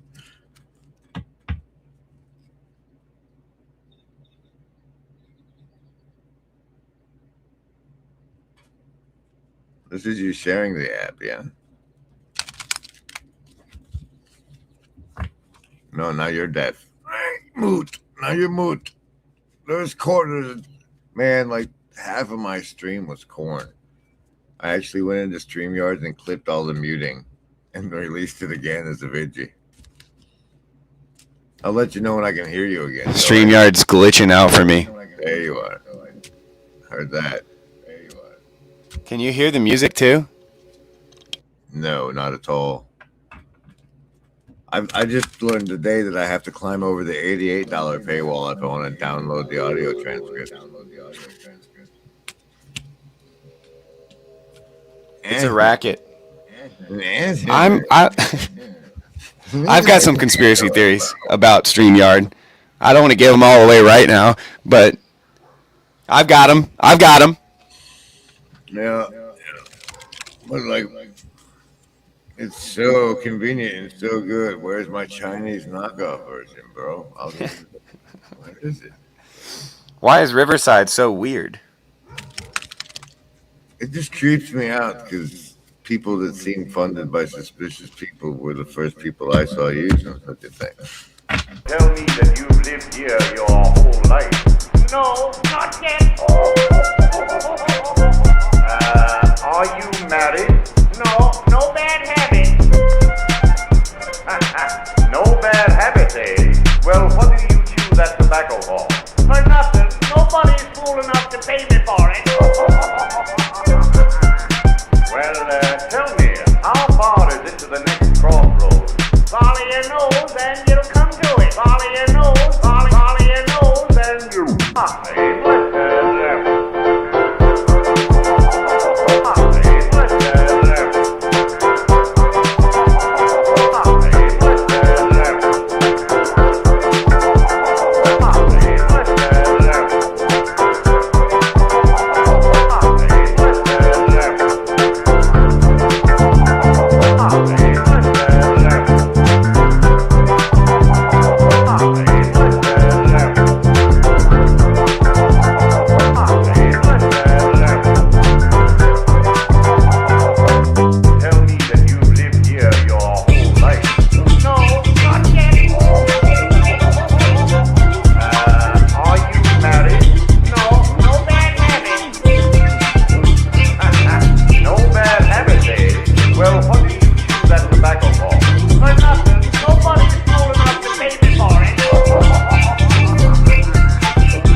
back.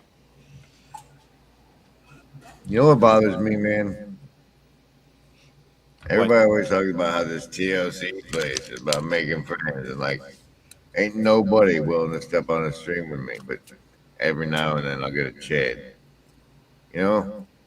So I want to bounce out and go give K-Babe a walk and see if anybody gets lured in, and then like sneak back in and ruin everybody's day. You mean like nobody jumps on a stream with you when like you're streaming?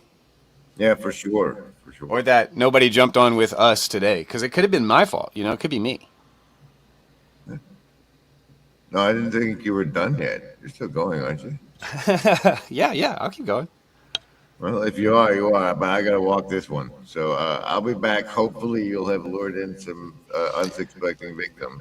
Well, we'll go back to watching Brett's video.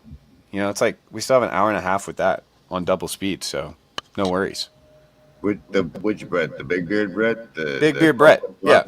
Yeah, big beard Brett for sure. Block and folk fella. Big beard Brett. Big beard bald Brett. Big beard bald Brett. He's bald. What? No, is this the flock and folk fella or no?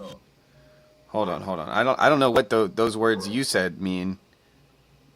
The what? Let me look at this video real quick. Okay. You don't see the join link in my stream very often. The rejection is so painful that I don't do it very rarely, and then when I do, it hurts the game. You just have to, with the same force that your brain creates negative, pessimistic fantasies about yourself, you just create one extra one, which is that the people are intimidated by your grandeur and greatness. And That's you just the people one. What's this pessimistic girly thing you were talking about? Show us the Brett clip, please. Tell me that you've No. In the corner has been swamped with a Mind control. Mind control. Mind control. mind control. Seethings throws for mind control. So this is how bad I have failed. Receiving. I understand you have a respect for serious play. Yes, I have a ritual with my channel where, like reminding fish that they're in water, I remind people that there's a lot of mind control out there, even if you just consider advertising. We'll be exploring the philosophy of Søren Kierkegaard. Let's see if I can summon McMo. Kierkegaard! Summon McMo. All you have to do is say Kierkegaard. Talk about Kierkegaard. So. Søren Kierkegaard was a brilliant, gloomy, anxiety-ridden, often hilarious Danish 19th century philosopher. Kierkegaard's philosophy is a reaction to the Hegelian synthesis. What makes Kierkegaard a precursor to existentialism is that he holds the view that there is no criterion for making this decision. In other words, he faces us with the grim, the horrifying reality of criterionless choice. Make a decision. You have no standards upon which to make a decision. Good luck. Well, we're going to talk a lot about what Kierkegaard means when he's saying that today, but I really like it. I find it really fascinating. He's certainly one of the funniest, and he has a thoroughly morbid sense of humor. There's so few philosophers with a good sense of humor. Kierkegaard is one of them. So, and you also have no choice about whether you make a decision or not. You must decide. Best of luck. So Kierkegaard leaves us adrift. He cuts us off from our moorings to rationality because he says there is no possible rational decision procedure which could give you grounds for choosing the moral or the aesthetic life. If you want to say that you develop some rational theory which shows you that only the rational life is a good one, you're presupposing what you are trying to prove. If you did presuppose that rationality would be our guide, then what would you say? Thomas Aquinas wouldn't call you virtuous for staying up all night tracking glacial melt and green, but for many philosophers, including Kierkegaard, anxiety is a foundational human experience. Nothing. The vast silence of human existence becomes very, very clear when Kierkegaard begins to meditate and think deeply about the choices that human beings must, by virtue of the human condition, make.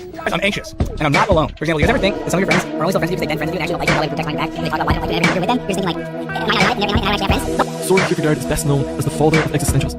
Is there a mood that expresses the human condition more than any other? For Søren Kierkegaard, that mood is indeed anxiety. By Søren Kierkegaard. Søren Kierkegaard was a Danish philosopher, literary poet, social critic, and religious author. For Søren Kierkegaard, whose Kierkegaard's philosophy is very theistic, and more specifically, very Christian. So much so that he might well be considered more of a Christian theologian than a philosopher. But to understand both Pascal and Kierkegaard, we also need to focus on a more concrete issue than the issue of reason. We need to focus on the issue that was the central issue for both Pascal and Kierkegaard, which was Jesus Christ himself. Very few establishment scholars of either Pascal or Kierkegaard today dare to do that. They either ignore or patronize that focus and that center. Thus, they radically misunderstand both of these two philosophers. They were existentialist Christians, not Christian existentialists. For both, Christ was not an adjective but a noun. So we've got ourselves into a really stupid corner. Right about that goes without saying with McMo.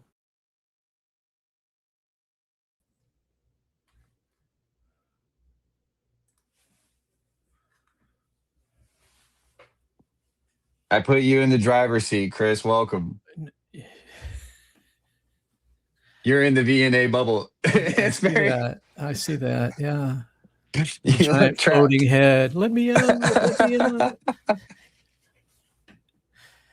Oh man, what a lovely visage. What's that? I said, what a lovely visage. How are you doing today, sir?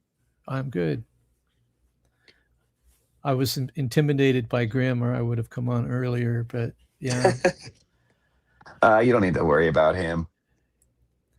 I don't know, man. He looks like he could have like a pile of bones up in a cave in the backyard somewhere. I'm not sure about that. Whoa. Whoa. Man. Is that I too guess, much? yeah. I could dial that back a little bit. I'm tempted to rebuke you, Chris, and say you've been watching too much of those true crime Yeah, that's content true. on Yeah, your that's true. YouTubes, I your was just thinking, algorithm. of the scattered bones around where the wizard Tim showed us the evil rabbit, and yeah, that kind of situation. Yeah. You remember the wizard Tim and yeah, I'm sure you remember that. I've got to be honest, I have no You don't idea what remember you're that? talking about. That's Monty Python and the Holy Grail at the end. Oh, okay. Wizard Okay. Tim. Yeah, and they have to throw the holy hand grenade and all of that stuff. Yeah. I wish I was better with movie references sometimes. I kind of don't pick up on them a lot of the time. I've seen that movie multiple times. I would say it's one of my favorite movies, but I'm not good with remembering movie references. I'm not sure I am either. I just remember like obscure, worthless stuff, and it just comes up. So sometimes other people are on the same wavelength. Maybe you should be thankful that you're not on the same one. I'm not sure. You think it works like your FM radio or your AM radio station? It's Yeah, like yeah, a little bit. So yeah, maybe your stroke put you on a different station. You're at a Maybe. Yeah, I don't different know. frequency now. I don't think so. You seem pretty similar to me. You have a beard now. You know, Yeah, a that little comes and less goes. ridgy I've done maybe. that before. After a while, I get tired of it because my chin gets itchy, and so my whiskers are not friendly. They're kind of bristly, and then I get where, if I fall asleep and it wakes me up, poking me in the chest, and it's like, no, that's got to go. All right. Well, my wife just got home, so I have to ask you a question that'll get you talking for a little while, if you don't mind. That's not hard. My question is, well, it's a two-part question. One is, do you ever kind of sit and think back to the past week of your morning streams and kind of maybe go back over what you thought about, if you learned anything, where conversations were left, anything like that? Do you ever go back and review your work? And then the other question is, if so, what have you noticed in the past, or what kind of things stick out to you? Or, especially this past week of streams, I haven't watched every single one of yours. And so I'm wondering what was salient for you in those streams. Which conversations kind of come first to mind when you think about the past week or so? Okay. I don't remember them that well. I remember the last couple. The last two, I think. Are you on a camera? I am. Oh. Come back later. Sorry. No, it's fine. Olson and I have been on the last two of them now, talking about people who are excellent at things, and we kind of took off from Rod. What is Rod's name? Rod Hare? Yeah. He said that what did he say? There was a quote in a PVK, and there was like, he had a thing that he always has to, like, this person is a really good person, except for, I don't like that he does this. I don't like that he does that. There's a call, like, there always has to be a disclaimer that you have this person you think you're really happy about, but there's this disclaimer. So then we were talking about like how you would divide things up and like have different areas of interest. And so you could say, well, he's really good at playing basketball, but he's not so good at, taking tests or something like that, where you could like slice things up and try to find good things about somebody or something like that. And then we got into, that was mostly on Saturday, but then this morning we did more about like, if the thing that you're really good at is not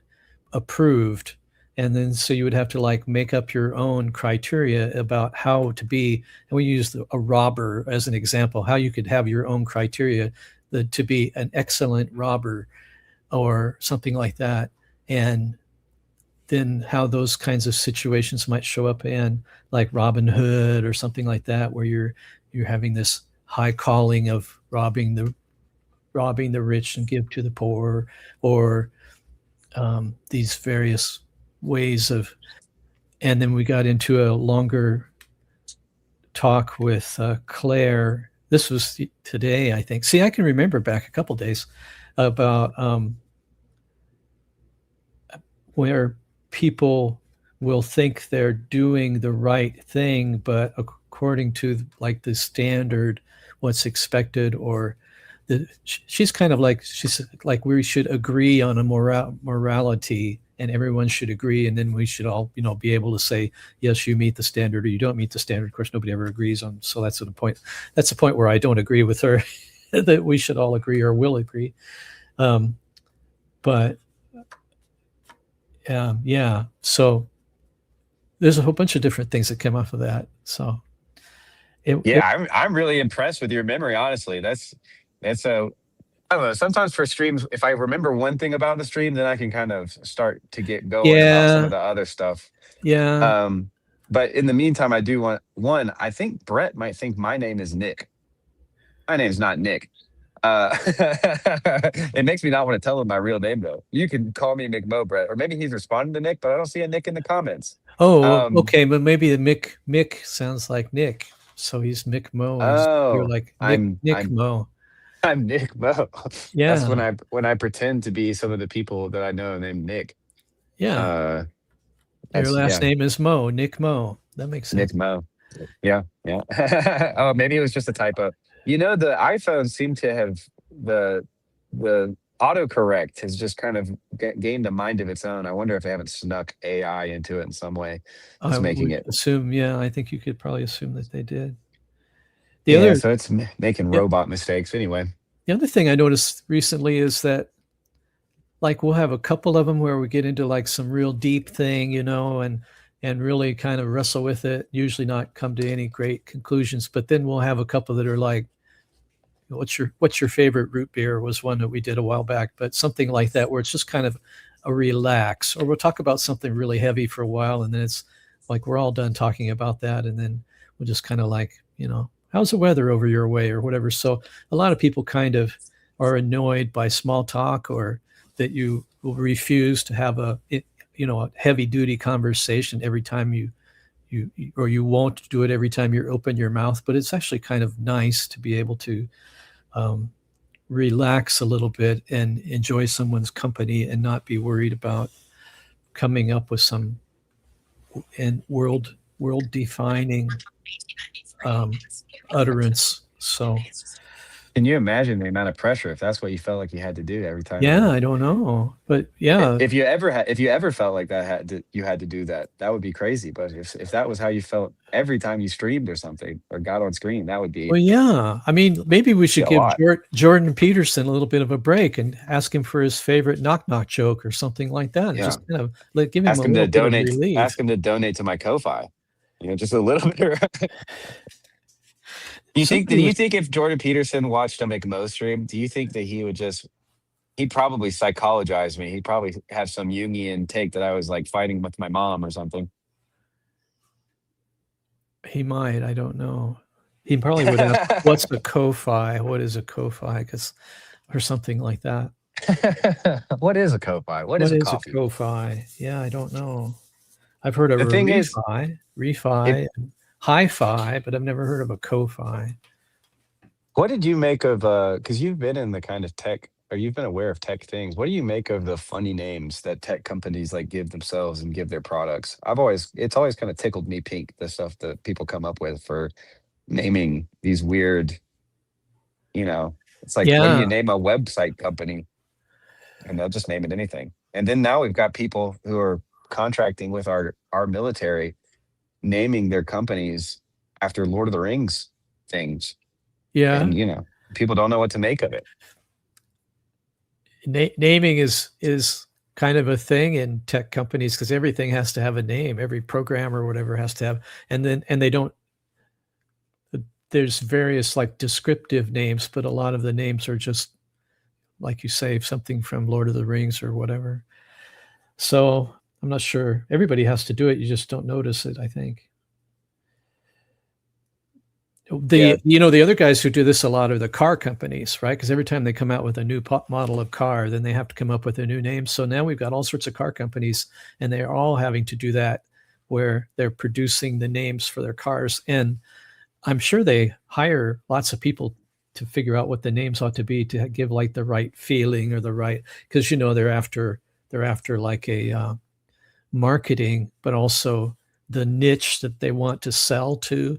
And so, if it's an upscale, upper middle class 50s earned all their money type thing, then you come up with Tesla or whatever. And if it's kids just out of high school, then it's going to be, Scooby or something like that. And that might be a good one. They should run with that. And well, what do you think about a tech company named McMosav? That would be good. Although I would take the V off the end. I'm not sure what the V is. McMosa? Just well, the McMosa. Actually, you could be like they have that. That'd be a good album. It'd be like a good album title, McMosa. McMosa, maybe so. Maybe somebody Google McMosav. I'm kind of pulling your leg, Chris, because that is the name of my last album was McMosa without the V. Oh, really? Well, where did the V come in then? Why did that come in? Well, I'm not going to give away all my secrets, but okay, that's fine. But yeah, everything you were saying, it dawned on me that I thought a lot about that kind of stuff when I decided to make McMosav my kind of nom de plume, as it were. Oh, okay. But because I liked the way that it sounded, and also it looked cool in all undercaps, and it was kind of, I could use it like a German word where I could just stick stuff on the end of it, and instead of it being SAV, I could, as I'm doing right now, I could do McMobile. And my wife actually jumped in on the joke, and she's given me a couple of knickknacks in the past of just like with the prefix MCMO on the front of them, and it's pretty funny. Yeah, you have a lot of McMojo, so that would work. You're a guy with McMojo. Yeah, yeah. Well, and it's fun to say. The more I realized, the more you said it, it just tickled me. Like the more I say it, it tickles me, and it's a funny thing. So I like it. As far we as do that. Go. We do that with McDonald's too, but they're so much farther down in comprehension than you are, so that probably they don't. We just kind of. With their I'm this and Mick that and Mick. I'm gunning for them. You're gunning for them. Oh, cool. Yeah. All right.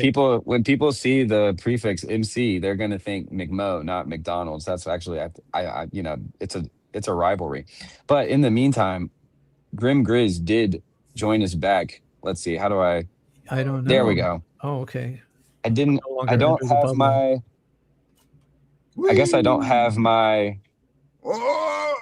I don't have the version where I can have us all in circles, but that's okay because we have no longer any need for the virtually not alone bubble because we are no longer virtually alone. Welcome back, Grim. What do you have to say for yourself? I'm in awe of the beneficence of the opportunity to be in the virtual space with the one and only Chris Howard, Stroke Walker, who came back and continues to demonstrate the archetype of like what a reliable, responsible man is to everyone in the corner on his morning stream. Even though he's now the Star Trek version from the Mirror Universe with the goatee. I'm excited and honored. It's good to be here with you, Chris. Oh, thank you. I think you're wonderful. I think you're great. Okay. Wow. Grim Grizz, a little bit of fanboy action for you there, Chris. I'm not sure I can handle that. Usually, I don't know if you came on my stream to be embarrassed. My wife is working up to ask me for something or something like that, so I'm not sure what to do with that. Well, you just redirect it. If next time she's asking you for something, you just ask her to donate to my Ko-Fi, and I'll do the same for you right now. If you agree with Grim that Chris Howard is the best of us, go donate to his Ko-Fi. Yeah. Yeah, donate.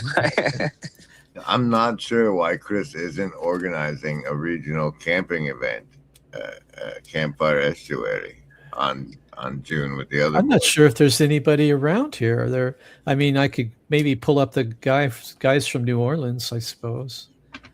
So we could do something with that. The regions are loosely defined. But Okay. that'd be great if you guys had one too. I'd grift to be there too. Middle of nowhere, Mississippi. Not bad. Hell yeah. That's where monsters are.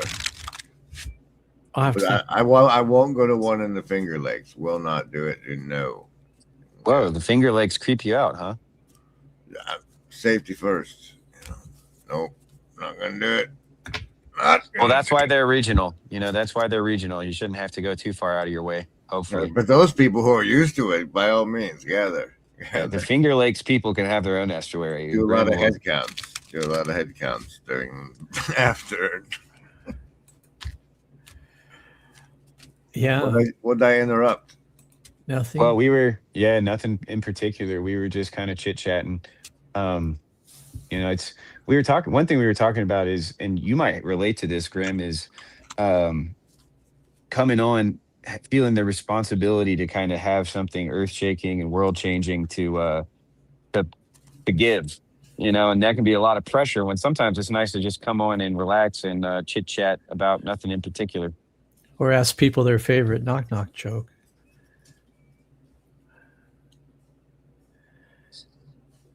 I made up a knock-knock joke one time. I'm trying to remember it. Yeah, I'm trying to remember it. Let me see if I can remember it. Knock, knock. Who's there? Orange. Orange shoe. Orange, you're glad I didn't say vagina? Yes, very much. I remember mine now. I can't remember when I made this up. I think I was a teenager, but it could have been early 20s. But anyway, it's a knock knock. Who's there? The wrong joke. The wrong joke who? To get to the other side. Yeah, that's a good one. I like that one. Yeah, you can keep that one for yourself. Mine is, I have to remember how to say it. I can't remember how it goes. Maybe it'll come back eventually. You guys know the Laffy Taffy? Laffy what?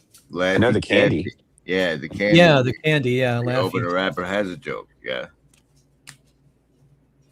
I remember my kids like that. I don't think I've ever had any of that. Yeah, they have a joke on the rapper, which is why they call it Laffy Taffy. You've never had a Laffy Taffy? Oh man, you're not living. I don't think I wrote a joke for that one. It goes like this. It goes like this. Why did the Pokemon drill a hole in the wall? Why? So he could Pikachu. Wow. I like that one. I like that one. He can Pikachu. That's kind of maybe kind of a little PG-13. Yeah, a little bit. Why you gotta turn it sexual? I thought it was luring the kids into the surveillance state. Yeah, that too. Yeah. Then those aren't disconnected though.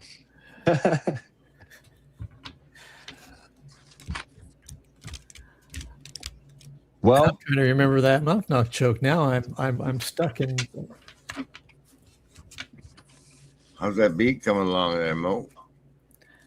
Well, I made so much progress earlier when no one joined. I'm kind of just resting on my laurels now because I'm kind of happy with where it was at. It's very weird. Well, would you let us hear it? There's something to do for a little bit. All right, I'll play it, but I gotta walk back upstairs and. Oh, I'm sorry. I didn't know it was all intimate like that. No, it's okay. It's okay. I'm down for requests.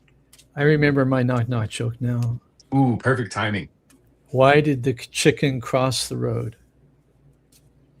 Why? To get to your house. Knock, knock. Who's there? It's the chicken. Oh, wow. The chicken who? Yeah. Oh, the chicken who? No, I quit after that. So you have to know when it stops. I quit after that is maybe the best punchline that could have ended with. Hey, did you guys have this indoctrination song? It goes like, Behind the refrigerator, there was a piece of glass. Miss Susie fell upon it and broke her ladle. Ask me no more questions. I'll tell you no more lies. Miss I've Susie heard told of me that. all this the day Yeah. before. I recognize the tune, but I don't think I had the those lyrics.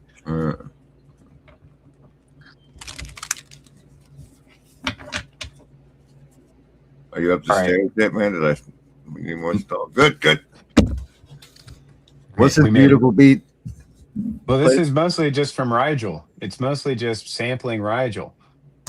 Like you didn't add any flourishing. This is just the beautiful language of the Nephilim in its That's not. native.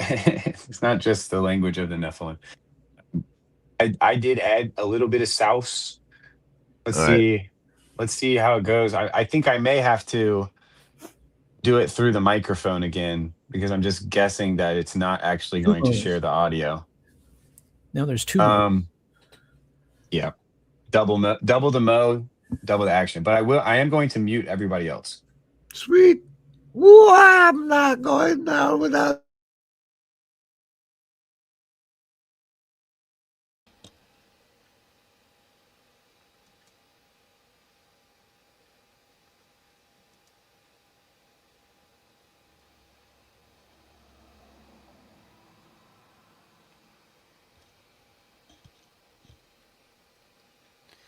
The anticipation is crazy, right?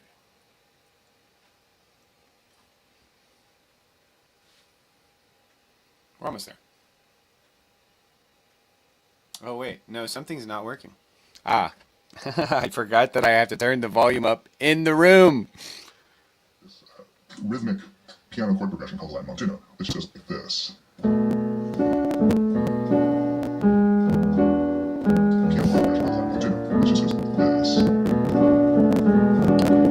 And it just goes on forever. It's a non-resolving chord progression. Like you can literally, it's like acoustic techno.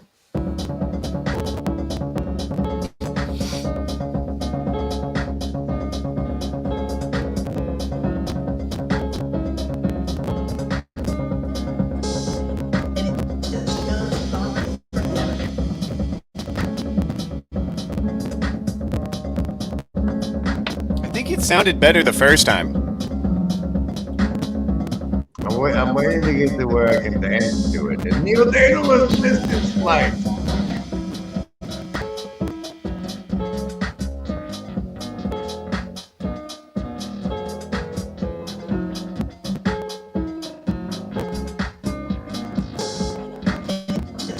There he was, resting on his laurels, but his laurels weren't that good after all. There he was, resting on his laurels, but his laurels weren't that good after all. I mean, I think it's pretty obvious I'm a little bit off my game. Rhythmic piano chord progression called Lamont Juno, which just goes like this. I'm just so glad you're back. Is this a big tease? Are you gonna disappear again immediately after you don't? Or are you grifting and then pouncing? Or if you don't grip enough, you're gonna pounce? Or what's up?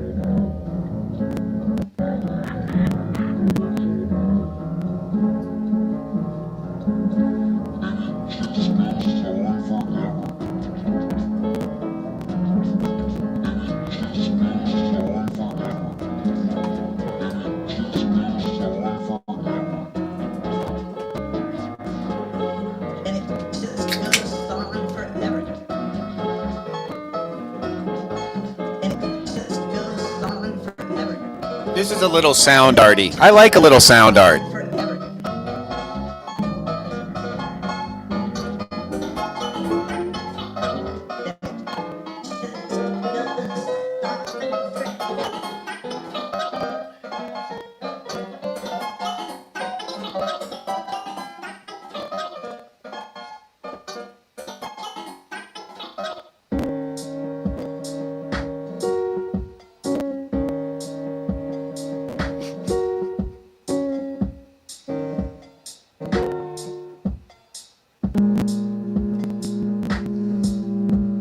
All right.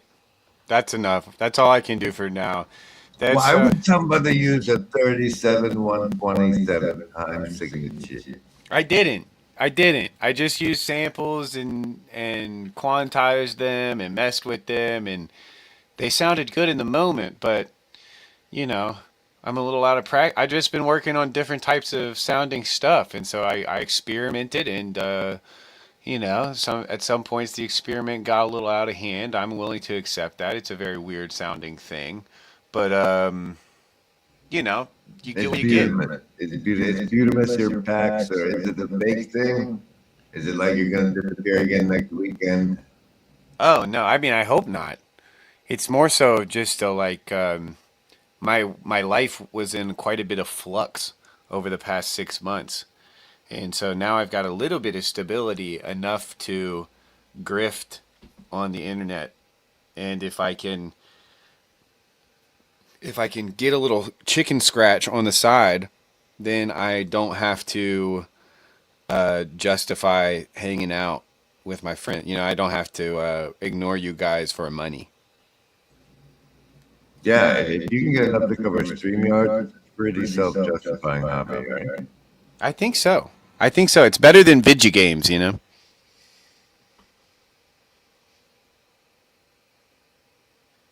Although that's no shade on Afrael or Noah, no shade intended. Oh, it wasn't shade until you named them. Chris, can you be the voice of wisdom? Big Mo, can you make the echo go away? Yes.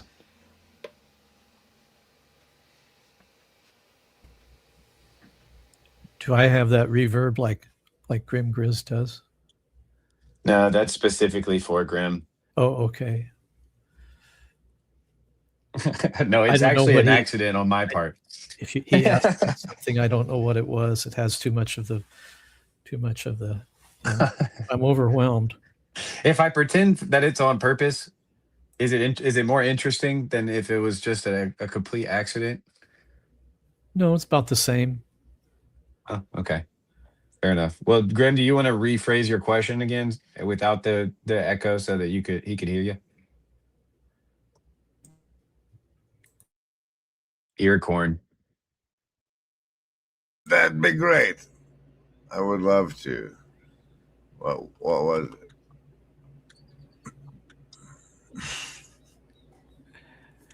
Well, in the meantime, I suppose the idea that if what a group of witches is called a coven, a group of Christians is called a church. The idea is sort of simultaneous prayer causes change. Now, there's different words. Some people call the prayer spells. Some people call the prayer a pep rally. You look at the football game. Your team, covens of witches, cheering the direct energy of the team they want to try to move the needle a little bit. But when you consider the power of directing little bubble universes, which is every single human, focusing that beam of attention onto certain ideas, dude, you're not only are you going to create whatever it is you want to create in the case of an advertiser, make some money, but theoretically, you could guide history that way. And the last thing you want them to figure out is if they all smoking in space. Focusing on what you're telling them. But that's how easy it is to do a retcon in the film or a product placement in the film with some bullshit like smoking in space. Very good. But the beats, we should probably learn the beats and teach the beats as part of what we're some bullshit like smoking in space. Very good. But the beats, we should probably learn the beats and teach the beats as part of what we're learning, if that's what some bullshit like smoking in space. Very good. But the beats, we should probably learn the beats and teach the beats as part of what we're learning, if that's what they use to program people's mind holes. Welcome, everybody. The beats, we should probably learn the beats and teach the beats as part of what we're learning, if that's what they use to program people's mind holes. The brandings are so good. You got such a better collection than I do. Oh, Chris Howard wants to dance now. What's up, Dan? It's supposed to be like the Brady Bunch, where they point at each other. Yeah, let me put this in the town square of the Discord. There's not enough people that know you're back. I think the algorithm is mad at you for leaving. And it's saying I got 15 viewers. I'm happy. I don't need I do it for the love of the game, Grim. And the Ko-Fi. And the Ko-Fi. The Ko-Fi helps, but primarily it is the love of the game. It makes it easier when, you know, people I know and like come on, you know, and when I really have the who's who of regular programming stopping in. Well, I see It's like Ezra hasn't jumped on, and I can't believe that after his recent win. Yeah. Well, me and Ezra have not quite interacted just yet, I think. Probably scared. His rise kind of happened during my sabbatical, yeah. So it was kind of but yeah, seems like a nice guy. I mean, I definitely need to sample Mad Gleams at some point, you know. I just need to steal some of his stuff that he's already poured his heart and soul into and make it my own, like a vampire, a recycling vampire. Well, oh, he's in the comments. What in the world? Chris, have you dealt with this new Ezra character? You know anything about this guy? Oh, a little bit. I mean, I've listened to his live stream the other night. He had a big, fantastic movie review live stream where he had a cast of thousands and he was the ringleader, you know, and he didn't actually wear the top hat or anything like that, but he did a really good job. Yeah. Oh, yeah. That reminds me. That's now a Thursday thing. This Thursday, we're Do They Live? Watch it now. They lived. They Live with Roddy Piper. Is this Thursday's Talkie Talk movie? Spoiler alert. Put on the glass. Yes. Great. Now TLC is making me watch movies. Great. That's exactly what I wanted to happen and to come to pass. Making you know, only if you want to get on stream and talk like you know what you're talking about. Yeah, now to be a know-it-all, I actually have to do the work. You don't have to know what you're talking about. It never bothered me. Right. I could eventually. Yeah, now there's an idea. Coming on stream with nothing to talk about. I should have thought of that. It's we all grew up in the Church of Set, and we all have our favorite sermons. And by sharing our favorite sermons, we bind each other closer in the times of hate. But the thing is, some of us were watching actual sermons. Well, you can preach at us during the talkie talk about the movie show. Yeah, I really should. I should preach more, I think. I think I haven't been preaching enough. Have you been hosting a regional aggression protocol camping trip? No. I don't want to go camping.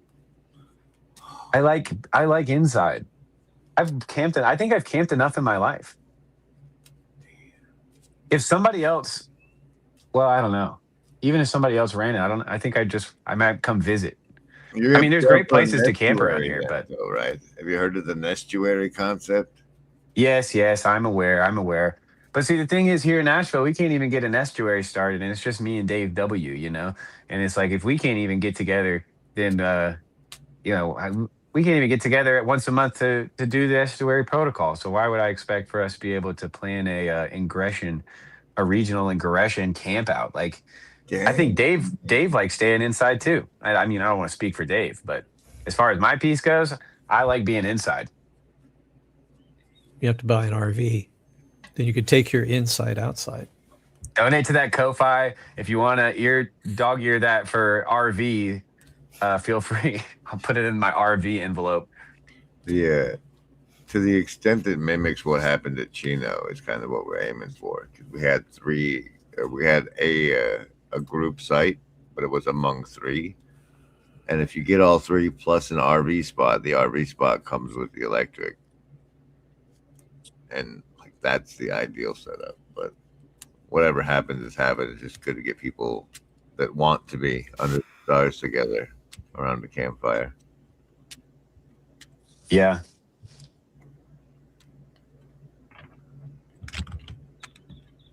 Io said, Chino was electric. Wow. Giving real boomer, I was there when it happened energy from across the pond.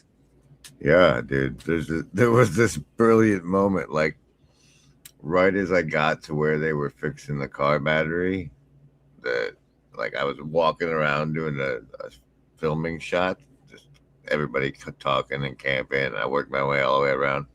And I finally come around to where they've been working on his car for the last hour and a half or whatever. And as soon as my camera gets the car in frame, it like turns over and starts running. Quite the thing that night. It was a little A&A miracle. Chris, have you camped much in your life? You a big camper? You ever done the outdoors, great outdoors, sleep in a tent? Yes. My family would take us camping when I was a child, and we had a pop-up camper, and we were a family of 6, so there were a lot of people in it. And we would do somewhere around here I have like some home movies of our early camping. I think the very first camping trip that I went on, we actually had a tent, so there were 6 of us sleeping in the tent, and I was probably, I don't know, 6 or 7 years old, something like that. So yep. My D&D party sleeps 6 in the tent. Did you pass it on to your offsprings because you valued the experience? Yeah, we went camping when they were small, and we had vacations together and stuff. Yeah, some of that, and a little bit. My daughter and her kids and her husband have gone camping, so a little bit gone from there also. There he is, ladies and gentlemen, the man in the shadows. Looks like it's cold there. He's wrapped up. Well, yeah, it's 9:30 in the evening. It's getting a little bit chilly. Okay. Yeah, but this is an all-star cast, and I wanted to just have a still of me with Grim Grizz McMurray and Chris Howard. That's quite the frame. Let's see if we can all look at the center of the screen except McMo.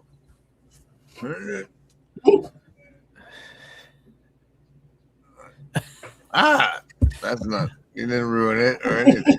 Oh, there he is. Now we can all look at this up here for me. Where's it for you guys? Oh,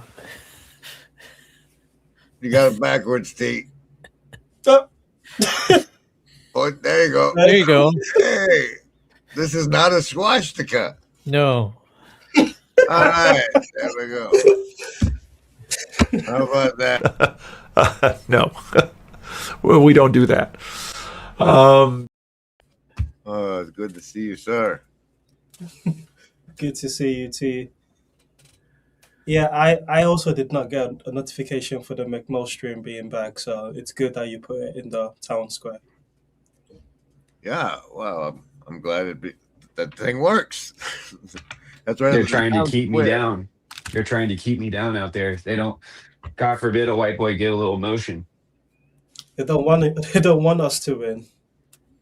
The town square and the Broken Clock Tower Discord is where you get to promote yourself. The rest of the Discord is promoting me. Salute to Jeff, who consistently keeps it warm with his C.S. Lewis stuff. Yeah, we've got a good little. And Chris, I think that you're in a large way responsible for this. But we've got a really good kind of pre-homeroom drive into work rotation going right now. There's almost always a couple of hours of interesting things to listen to, provided by Chris Howard and Olson and Scott and Ethan and Jeff, and there's a whole there's a lot of responsibility, a lot of faithfulness in showing up every morning that these guys are doing. It's kind of cool to see. And unlike Ezra's movie show, it is at a friendly time to us Europeans. So we appreciate that. Ezra getting the pond slam for his timing there. Well deserved.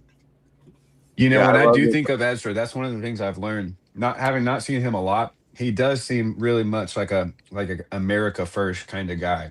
And so I think, I'm afraid to say it, I think that he would hear that and he would just say, get lost, UK or Brexit or whatever you are. Like, we fought the Revolutionary War for a reason. Like, kick rocks. We don't care about what time you see us doing what we're doing for us. I'm pretty sure he's the FBI, but I wouldn't say it's that level of patriotism. Well, Ezra just strikes me as an American first type of guy. I think the only way for Ezra for you to defend yourself is to show up on the McMo stream and introduce yourself properly.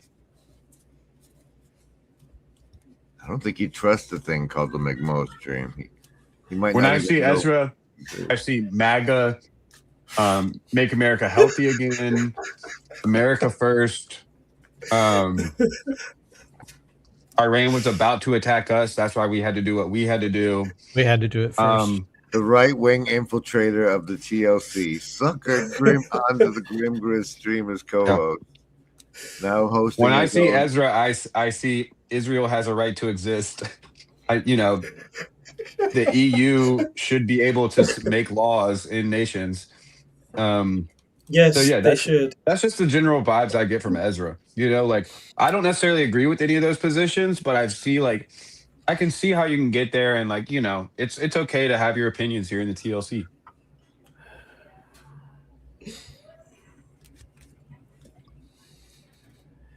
So you Chris, say that you got any thoughts on the Iran war? You see these things because he has like a simplified camo type of color scheme. Is that why you say this? I don't think McMo's ever seen Ezra. No, I'm just being a complete silly goofball. You're trying to provoke him. You're trying to provoke his. I'm trying to make the people who know Ezra giggle, and maybe, that's the real thing. But he's got what he presents as, but he also has that owl on the shelf. So I think that's right. What you're talking about is what's underneath the mask he wears for us. Yeah. Yeah, exactly right.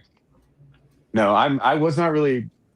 I was mostly just making a funny joke about what if Ezra was like a super hard MAGA political conservative. That'd be pretty funny, as he's like trying to get everybody to watch My Dinner with Andre.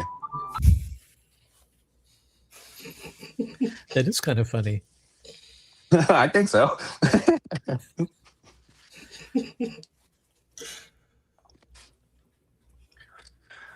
Chris, did you go to church today, or did you do we did. a telechurch? No, we did. We were in church today, and we made it almost on time, so it was amazing. Whoa! Yeah, we were there while he was like doing the announcements at the beginning, but then we stayed for the coffee time afterwards, so we were more social, but we were just slow. Well, are you guys still kind of getting to know? Because this is like a new church, right? Yeah. Since you moved. Well, we moved. Yeah, and we've been going there since September when we moved here. And was this the first church you visited, or what number church? How did you visit a lot of church? It was the first one. We were in PCA, Presbyterian Church of America, I think is what it's called. And then this is the local PCA, and it's like, I don't know, 30 people or something, but we really like it. They're very nice. And the guy the preacher does a good job. He has good sermons, and they also he's scheduled such that he goes to another place after us, and so they keep things rolling. He does. Do you think his second sermon is better than his first sermon, or I've never been to the second one, so I don't know. I think his first. Well, that's a good detective project. You got to see, because it could be that after he's done it once, he kind of works out some of the kinks or some of the mistakes. Or it could be that the first time he gives it, he's got all the passion and all the heart behind him. Yeah, that's what I thought. It would be more the dynamics and stuff would be really exciting in the first try. But I don't know. Yeah, I've been to that other church because we have a Saturday morning men's breakfast there once a month, and so I've met some of the people there, but I've never been to a service there. So I just figured we'd get him first. So obviously, since we're first, then we're best. Isn't that how it works? So is it possible to listen to Chris's radio station online? Yes, it is. You can do that. Does he want me to tell how to do that? Hijacking the McMo stream to talk about my radio station. I'm not hearing anything. Well, we've got a new guest, Caleb. How are you, Caleb? I'm good. How are y'all? We're Good. pretty good. What's up? What do we owe the pleasure? Tell us a little bit about yourself. Well, so I've been around the TLC for a couple years, kind of mainly in lurker mode, and I got 6 kids, so it's hard to jump on streams. I jumped on a stream probably a year ago. I forget even which one it was, but everyone's at mother-in-law's house eating lunch, and I'm doing the dishes, so figure I'd jump on and finally just chat, whatever you want to talk about. Oh wow! You're welcome. Well, welcome aboard. Welcome aboard. I appreciate it. I mean, whatever else y'all want to know, if y'all want to. You're doing. I mean, I don't You're know what to doing say. like real work there, accomplishing things. Man, I dug a little border by the driveway to put some bricks in earlier, and then I noticed y'all were live streaming, so I said, "Well, better now than ever." Yeah. Are you emptying the dishwasher? Is that what you're doing? Oh yeah, I'm emptying and reloading. I'm trying to place your accent. What's that? I'm trying to place your accent. I'm just enjoying it. If you want to guess, I'll let you guess first, and then I'll tell you. You don't have to. Well, it doesn't strike me as low country Southern or like coastal Southern. And it also doesn't strike me as quite Appalachian either. So that would make me want to guess that it's kind of, you're either in the Piedmont area, but you might also just be kind of the more Midwest part of the South that's a little less known to me. But that's my best guess. I Which would is basically say not much of a guess. The South. I would say he's in the horse country of Kentucky. That's my guess. Whoa, okay. Tayo, you got to make a guess. California. Tayo, you're from the UK, right? Yes, sir. So do you know many states in the South, or I mean in particular? I've heard of Texas and Florida and a few of some other ones, but no. Okay. Well, so I was born in Shreveport, spent a little time in Baton Rouge when I first started learning to talk, and so I think I still got a little bit of that. Whatever Baton Rouge is. Lil Boosie. Louisiana. Yep, I'm hearing it now. Yeah. That's And then- Louisiana. Yeah, and then I moved to East Texas in high school, so it's mainly that Louisiana in me. Louisiana, East Texas. Yep. That's a pretty. That explains it. Yeah. So you've been lurking in the corner, and you've been on one other live stream besides this. Yeah, this is my second.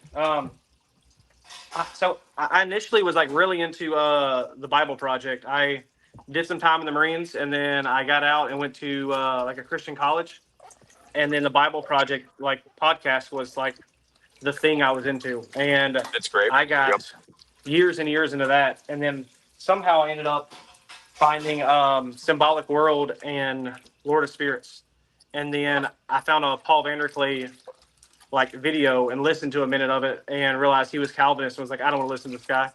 And about a year later, I was like, okay, he keeps popping up. Let's see what he's about. And I was like, okay, this guy's cool. And then found Peterson from him, and then Vervaeke and everyone else after that. Reverse PVK to Peterson pipeline. That's Yeah.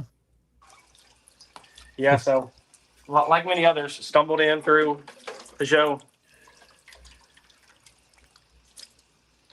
It was meant to be. Definitely. I don't know if I was on the same live stream, but now that you've laid out part of your story, it sounds vaguely familiar. And I think I remember. I don't know if it was a Friday like estuary live stream, like the post live stream, or if it was a Grail Country. It was one of those two.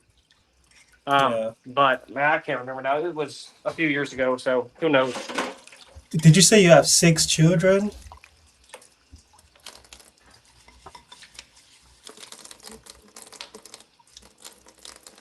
But I mean, whatever y'all want to ask me or talk about, I missed the first couple hours, so I don't know what we're really getting into. Tayo had a question This for you. this is the chill stream. We get into things and get out of things and get into new things. But I was asking, did you say you have 6 children? Well, maybe he can't hear Tayo. Oh Not dear. sure. UK I don't know. bias strikes again. I'm not sure he's hearing us. I don't know, now. Caleb. I can't Can you... hear anybody. Okay. Well, we have branding for moments like this. We can summon I McMo. want to talk about which. What see if I is can it? summon It's, all you have to do is say Kierkegaard. Kierkegaard. We'll see if he stops in the chat later.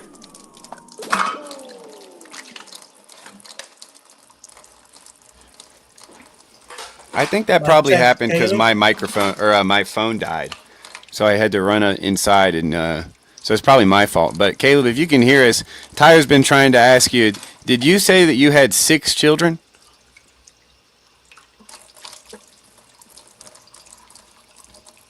Well, I don't hear anything if anyone's talking. That's up. Well, I'll just take him off until he gets himself in order here. That's nice to meet a new person. I've never met Yeah. him before. Yeah, it's kind of crazy, you know. You come right back, and came back for a second, and then was gone. Well, what a way to kind of come out of the lurk, you know. I guess they can all be rock stars right out the gate, but also very, very interesting. I missed a part of the story he was kind of explaining after the Louisiana stuff, but I'll go back and watch it. But he's back. Let's see, Caleb, do we have you? Can you hear us?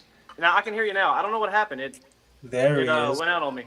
Yeah, it's probably my fault in some way, but Tayo wanted to know, did you say you have 6 children? I have 6 under 6. The oldest turned 6 in July. Yeah. 6 Good under grief. 6 under 6. It was wild, man. It's been a crazy 6 years. It's going to be crazy for a while, I would say. Yeah, no doubt. That's why it's hard to jump on. It'd be hard to talk as everyone's yelling for water or heat on the floor. You know, you name it. It happens here. Well, cool. Wow. Keep up the good work. Oh, I'm trying, man. I'm trying. Well, now if you tell me they're all boys, then I'll know that you have a one-woman army. She's raising up her own army, but I don't really need to ask that question, so it doesn't really matter. No, I got 1 boy and 5 girls. Okay. Wow. Yeah. You're outnumbered. We had one, and a couple years later, we were trying to we were thinking about either having another one or adopting, and we just hadn't been married long enough and didn't have the finances to adopt. And then a family friend out of nowhere got pregnant, and so she was like, "Hey, I don't really want to keep these kids, but I don't want to give them away." And we were like, "Hey, someone will take them." And then about a week later, we're like, "Hang on, we'll take them." And after we brought them home, we found out we were pregnant, and then Oh, wow. in August it'll be a year ago that we had our youngest. So it just happens, man. You start with 1, next thing you know you have 6 and a couple years later. All right. Is that really how it happens? I mean, yeah, you just start saying yes to kids, and next thing you know, there's so many of them that they all yell at you. You're coming, yeah. It gets to a point where you got to go listen to weird nobodies on the internet just to get some peace and quiet. That's crazy. Dude, they've heard so many Vanderklay videos that they might recognize his voice by now, but they're too distracted with their little world, fighting each other and making each other share, that they don't pay attention. Yeah. That's crazy. They've got old Uncle PVK in the background. Dude, no lie. I mean, I grew up with Ravi Zacharias and R.C. Sproul in the background, so it's not the worst thing in the world. No. That'll work. Old R.C. Sproul, yeah. He was good. It wasn't my favorite. I never got into the Calvinism stuff, so he never was one of my main guys to listen to. Francis Chan and Paul Washer for a while were the guys, but that was before I got married. So Real OGs. Once you got married, you didn't That's need those just guys bad. anymore. no, I had it figured out then. I'm trying to remember the name of the guy who I think he was in Louisiana that was on the radio for such a long time, but he's gone, and then they still played him over and over. What was that? I remember listening to that a lot when I traveled. Let me see. It's not Through the Bible. That's one that's like that, but this one is a different one. What is that guy's name? Oh, well, maybe it'll come to me. Yeah, nothing comes to mind. I don't know. I might have missed it, but what's your church setup now? Do you go to a particular denomination, or what's your, I don't want to go full Shia LaBeouf and make you say Christ is Lord, but like, what denomination are you repping, bro? Well, so we're still at a non-denominational church, but Non, stand up. but I mean, it's mainly because that's my wife's church. When we met in East Texas at a Baptist university, and she grew up Baptist and went non-denom, and her family followed. And we're south of Dallas, and so she got into a church south of Dallas. It's more non-denominational, like Reformed.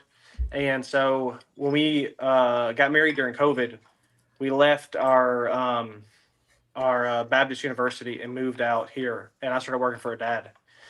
And we've been going here as I've been like looking into orthodoxy and like asking questions. And I am the oddball at the church. I'm the guy no one really wants to talk to because I ask them crazy questions, and they're like, "No, read the new John Piper book." And I'm like, "But ask me about like how like when you give attention to something, it's worshiping." And they're like, "No, leave me alone."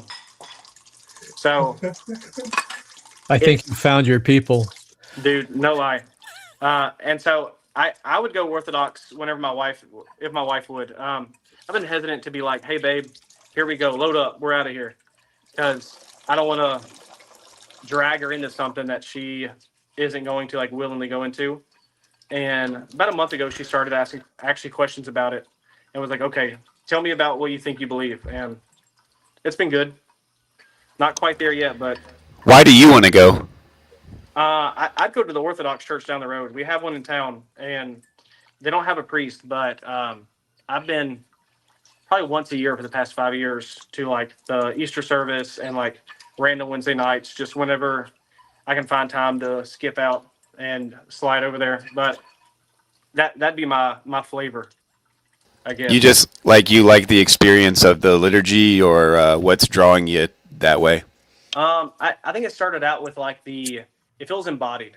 Like some of the like critique, even in like I'm a part of like even a small group at my non-denominational church, and some of the guys talk about how their relationship with Christ is so centered in how they feel at the time, and it is like, man, like it's bigger than you, like walk the walk, and that's very like triggering. The very like that's works-based salvation, and I don't know, a lot of them haven't looked deep enough into it, and so it's very much like, hey, I want to like live out the faith. I want something my kids can hold on to, because a non-denominational church can change in 15 years and not be the same.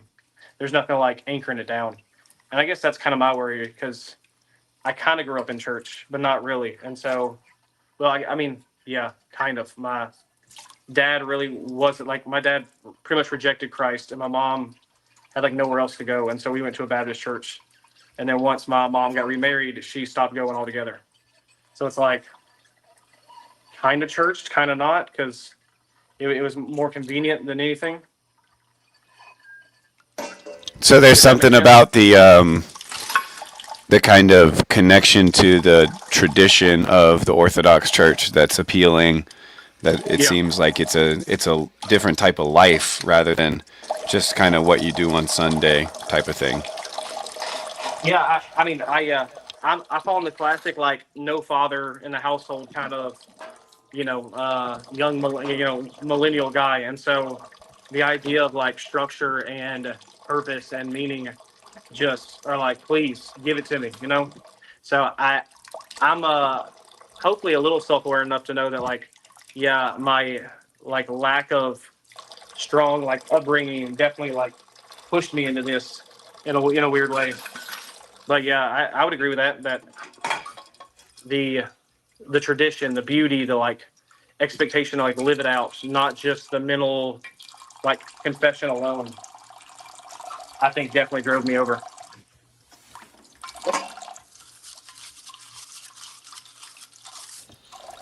Well, the more you put your face on screen, I'm sure there'll be plenty of people who want to argue it out of you. So, feel free to stick around. I'm sure eventually, if you press me, eventually I'll probably tell you that, the Orthodox can kick rocks. No. I felt tempted a couple of times. Oh, what was that, Teo?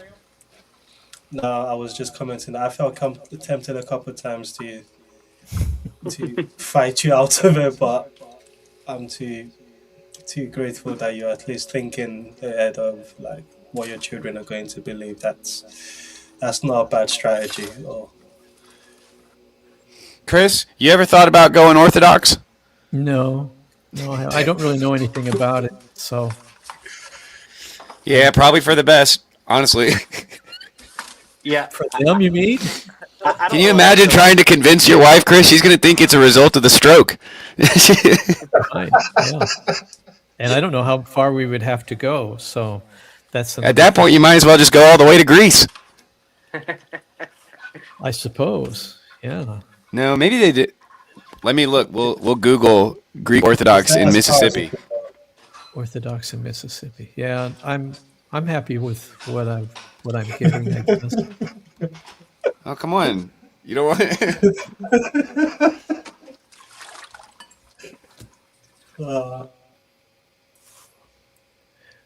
It looks like there's one in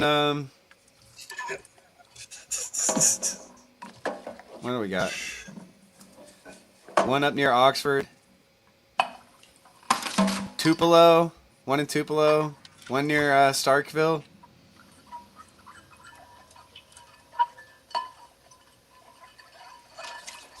I don't know. There's more than I expected, honestly. They're taking over.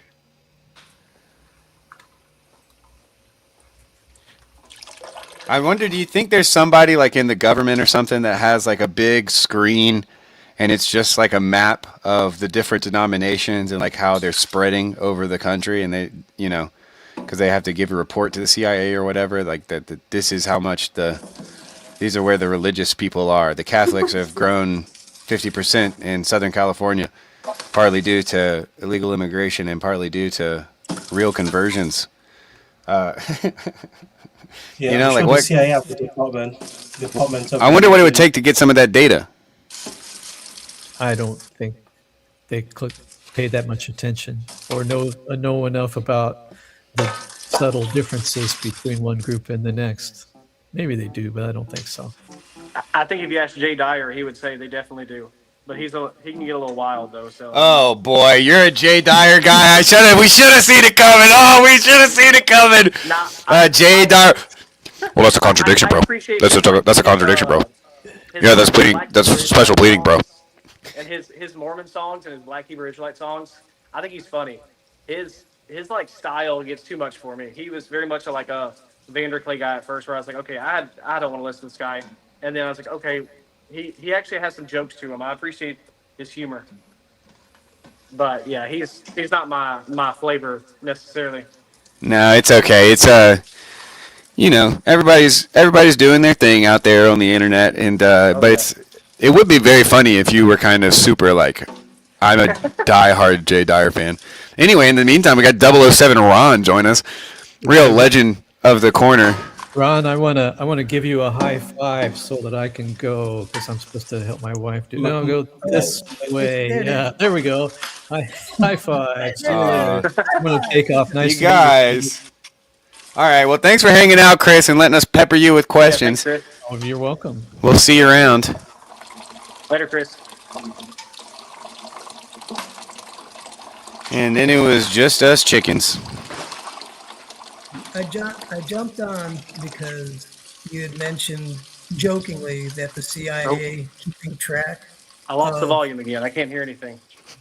Oh, Am I great. here? No, I can hear you, Ron, but I think Caleb might have lost us. I'm going to mute him in the meantime. Sorry. And he's gone. You were saying? Yeah, I think it's sorry, Caleb, you're off the island, bro. So we'll let you back in. I think the CIA or intelligence agencies, I mean, they were tracking. It was Catholics who did the Latin Mass were going to be considered, like suspect. Look at that. This is a thing for a while. And Suspect of what? The government was afraid of the Latin Mass Catholics? Come on. No, this is good gossip, and I need The word from the I've always known you to be really tapped into the streets, Ron, so I appreciate you sharing the news as it comes with us. Well, this is just something. Actually, it was so stupid when I heard it that I was like, "Oh my gosh, if this is right, it's bad." It wouldn't surprise me that they track all religions, because some, like I know, like Islam, I'm sure they're tracking people who are Islamic. I don't want to alarm anyone, but I bet they hacked Alcoholics Anonymous. I bet they know all those people, so not really so anonymous after all. All right, and so actually, for an organization called Alcoholics Anonymous, they don't even drink. Wow, that's pretty sad. Some of them do. That's true. That's true. I've been hanging out with you guys way too long. I'm starting to get the sense of humor. I'm like, wow, that was dark. Well, I mean, if the churches are just a source of information, why wouldn't you track them? Catholic, Protestant, Jewish, Islam, Buddhist. It'd be a nice job to kind of like report to somebody important on, like, I'd like to know that information. Me personally, it'd just be interesting to me. They do polls and stuff, but what do you think it would show? I think specifically with the maps, it would just be interesting to see the kind of the cultural differences. Like, for instance, I grew up in Savannah, and there's a huge Irish Catholic contingency, but it's kind of different than the more like Italian Catholic side. Although there were some Catholic Italians there too, but it's mostly Irish Catholic. So stuff like that's very interesting. And then there's also all the Baptists, and there's the Eastern Orthodox Church in Savannah too. So that stuff is just very interesting to me. But I think it would be a fun job to kind of explain those differences to like a spy. That would be cool. What would that sound like? Like in your mind, what that mean? In my mind, yeah. I'm like a cool intel guy, and I met like this guy in a suit and tie. He meets me at like a coffee I'm shop. the guy. You're meeting me. Right. Yeah. Actually, yeah, he would look like you, because the guys that are really high up in the CIA, they do just look like regular fellas. Yeah. Blend in an airport. That's one of the necessary requirements of being in the CIA. You got to blend in an airport. Yeah. I'm making all this up, folks. Agent McMo, what do you got for me? Well, I told my wife this earlier today. I said, what I think is going to happen in the next 5 years, I think that we're going to see two phenomena that seem impossible to be happening at the same time happen at the same time. Mm-hmm. One of them is the rise of progressive Islam. I think that there's going to be a lot of people, maybe not a lot, but more people than we would want, are going to be quite contradictory, in a quite contradictory fashion, going to be both progressive and Islam and Muslim, in a very interesting, weird way that was hard to probably predict. The other thing that I think is going to happen. Some things on Instagram on that front. Do what? I'll send you some things on Instagram on that front. That's basically what the UK Green Party is. But Yep. I'm sure it's happening in the UK. But then the other thing is, I think that more and more people who are thinkers, who care about I don't think that there will be any Muslim apologists in like the next 3 or 4 years. I think that they won't win, so they'll have to be just content creators for themselves. But I don't think that the time when Christians and Islamic scholars could like get together and debate things, I think that that's going away. I think that Why? because I think the normies are realizing some of the major issues in the kind of if you treat the Quran like sola scriptura, basically, you don't get the same result as treating the Holy Scriptures as sola scriptura. I think the first one I agree with, but the second one, that's underestimating the Muslim apologist's ability to just stand on bullshit. Well, Unapologetic. also my prediction is for specifically like America. So the UK may have already fallen in this regard, but inshallah, maybe something good can still happen.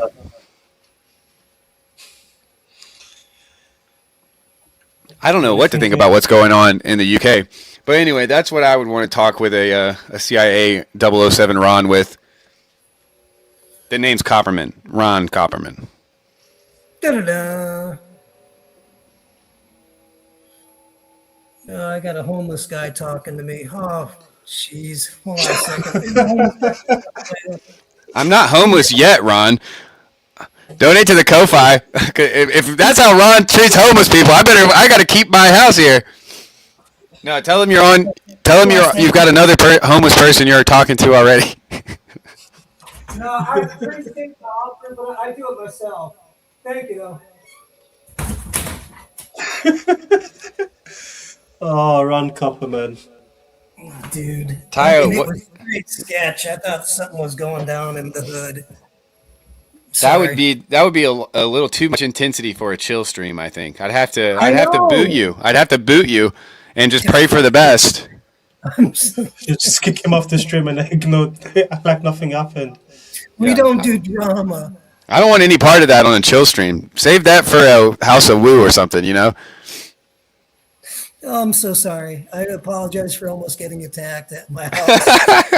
Live on the edge. Way up to damn McMo. It would come back to bite me. I know it would. But I think you're right about the Islam. I really agree with you.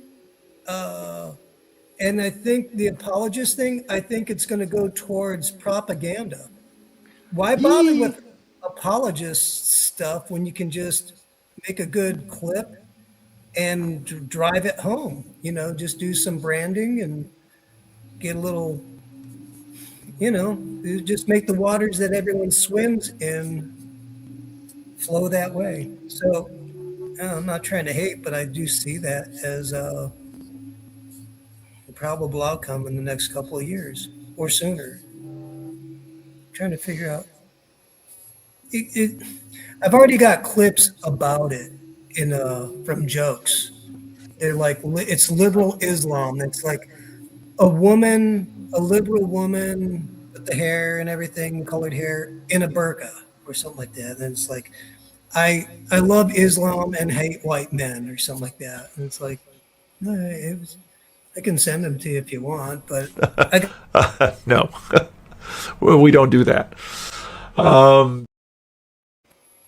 Yeah, no thanks. I'm good on all that. I think we don't need to. That's enough predicting the future for one live stream, I think. But I want everybody, and I want to get more in the habit of this too.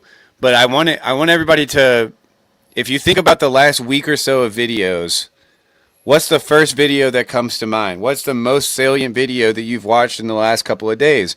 Or are we all just are we providing each other with content slop that's in one ear and out the other, so that there is no takeaway or anything interesting worth talking about in a manner like this? So what it was this week? Did you watch anything interesting? The more polite way to say it would be like, did you watch anything interesting this week? Did any of you watch anything or listen to anything that was particularly insightful or edifying? Actually, it was Noah Foxman. Heck yeah. He was doing I've learned about a game called Death Stranding. Whoa, okay. And I feel like I'm getting hooked into a soap opera. and it's like a gateway drug. And So you're starting to care about the characters. well, and actually, what it was is there was a moment where the protagonist met, like it's an apocalyptic scene, and he's meeting, the good guy's meeting a contact in a kitchen, and then they have a kung fu fight, and at the end of the kung fu fight, a pizza comes out the oven because the guy is actually a pizzeria agent, and I'm like, okay, this is hilarious. Ron, are you back on drugs?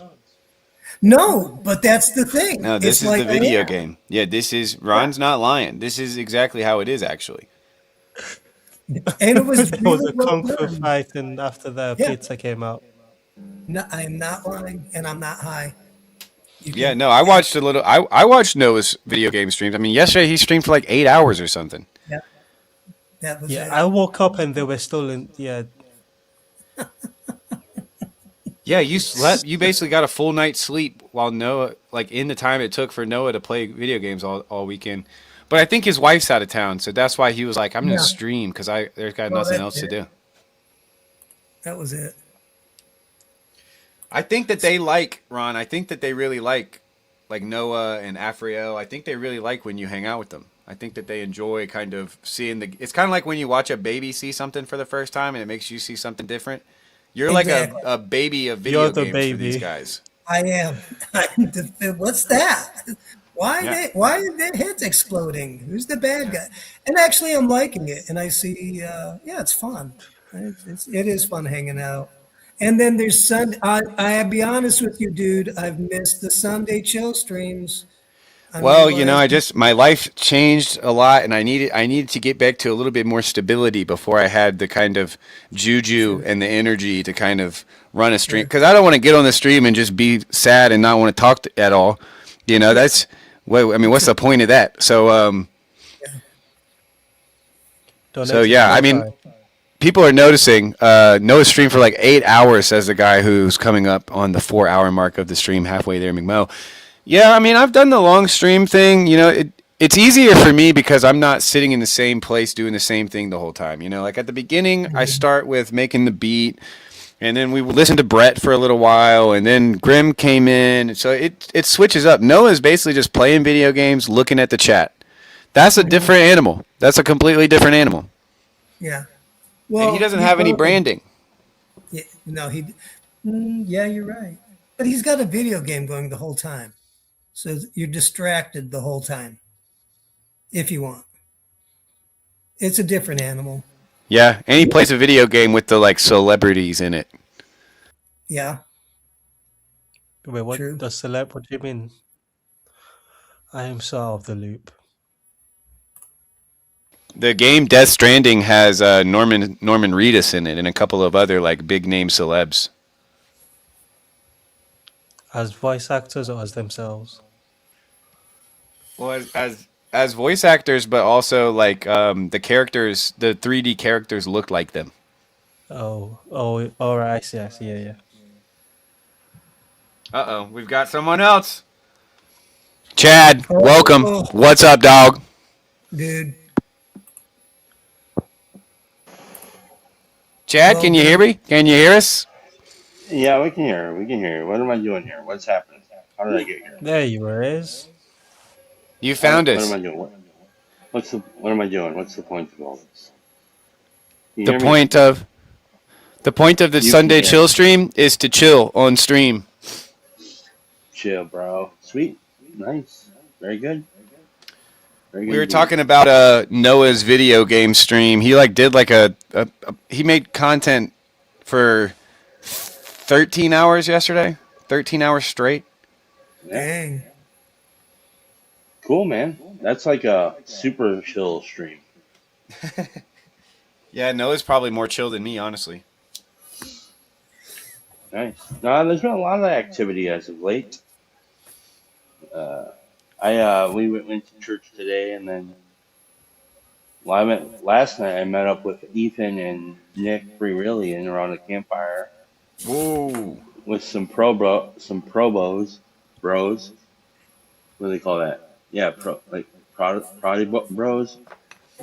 Anglican dudes. Yeah, that's the Anglican contingency right there. Yeah, dude, very interesting crowd.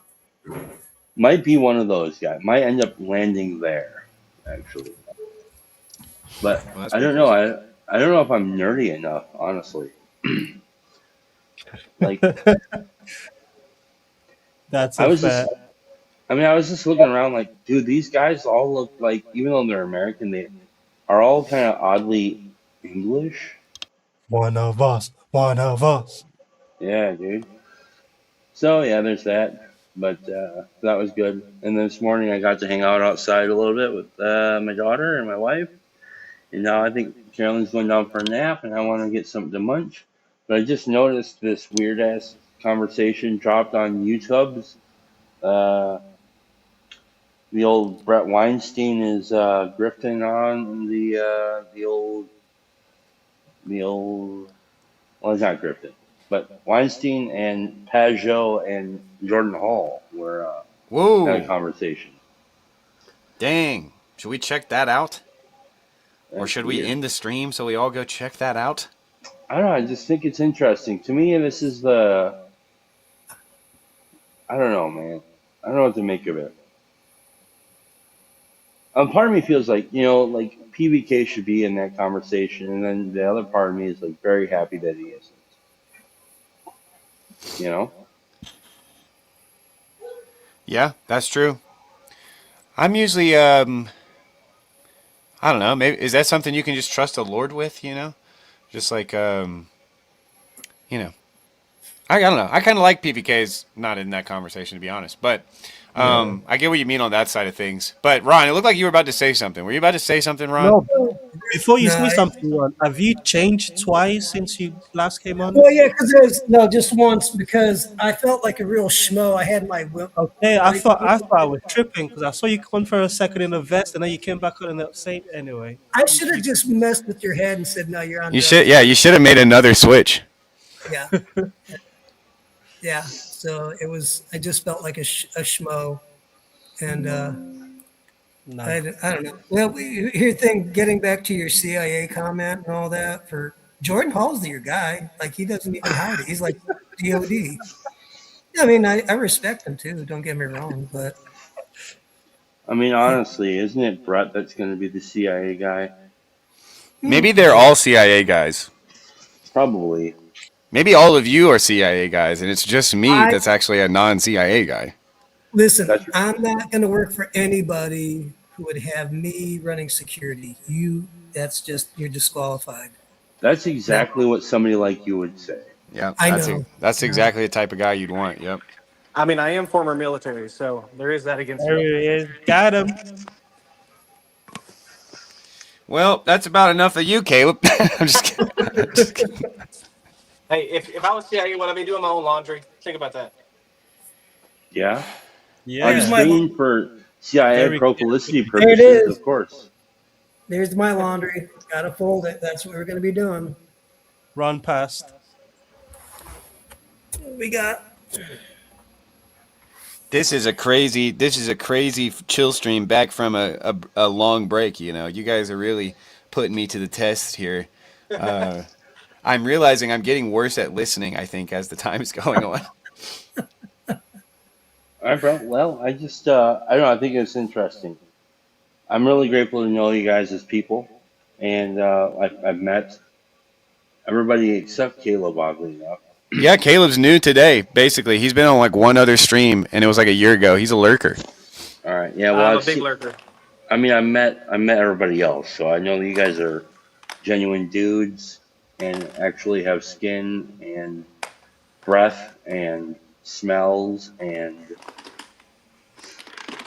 I'm grateful to know you guys. And yeah, it was really great to hang out with Ethan and Nick last night. We talked a lot about some stuff. I'm looking forward to doing more creative writing stuff and living life. So thank you, McMosa. Hey, everybody, if you want to endorse the validity of the CIA and other three-letter agencies, go to Ko-Fi and pay on Mosa's Ko-Fi. Yep. That's all it takes, folks. Chad, thanks for stopping by. But also, you don't have to leave. We don't have to shut it down. No, I know. I just wanted to come in and bother you guys and say hello. Oh, all right. Here, before I go, I gotta say this. This has been on my mind. Big, heavy, for real. Okay. Mr. Rogers, for real. Do you know what's so bizarre about that dude? Okay, check this out. All of the music, there are no overdubbed. There are no two songs on that show that are alike. They're all live performed, one-time performances. So every time that he starts the show, and does his song, that's all new. Every time was new. Yep. He hired one of the best jazz musicians alive at the time because he was his friend to do the. Wow. Yeah, it's so crazy. It's so incredible. It is. Nobody in their right mind today, if they're in the, if they had the power to create a show and the means to create a television show, they would never do it that way. And it's really sad. And I'm really grateful that he did, So. Oh, yeah. I agree wholeheartedly. You know what? Let's do a round of last thoughts. I'm going to try to bounce this beat that I made. But I'm kind of feeling, unless you guys want to keep talking, I'm kind of feeling a little bit of a McMo radio. I play some of the hits of the past, and we just relax for maybe like 15, 20 minutes, and I'll see you guys on the other side. How about that? Sounds good. All right. Right. Final thoughts, starting in the order of people who came. I think, Tayo, you were first, then Caleb, then Ron, then Chad. Donate to the Ko-Fi. Well said. I'm not CIA, and you can believe me. We don't because believe yeah. And neither is Chad or Tayo or McMo, but Caleb is because he was military. But that's it. He might be. Thank you, Ron. Caleb, hopefully this isn't the last time we see you for a long time, but holler, make some noise in the comments. We'll keep an eye out. But any final thoughts for today? No, thanks for having me on. Thanks for coming back. My kids would dance to your live streams back when you were doing them. Oh, so, wow. I just want to say thanks, man. Well, make sure to try to keep the cussing at a minimum then. Good grief. Okay. Chad, final thoughts, last thoughts. What do you have to say, sir? Final thoughts are, I think it's infinitely interesting that when you dream, part of your mind is creating something that the rest of your mind does not know is happening, and then the other part of your mind is anticipating that something is about to happen. Which part of the mind of that is you?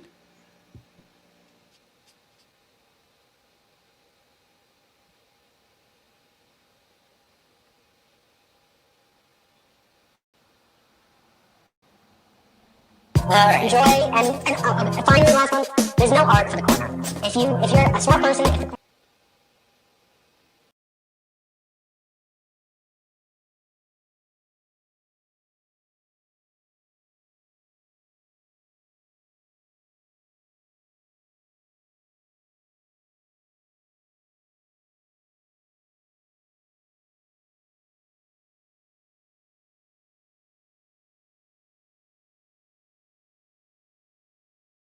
Of this world. The musician doesn't create music. He discovers the potential in the physics of sound. Yes, sir? We see evidence of potential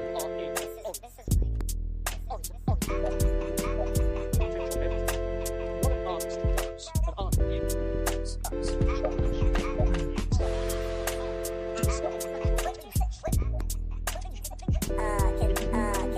musician doesn't create music. He discovers the potential in the music.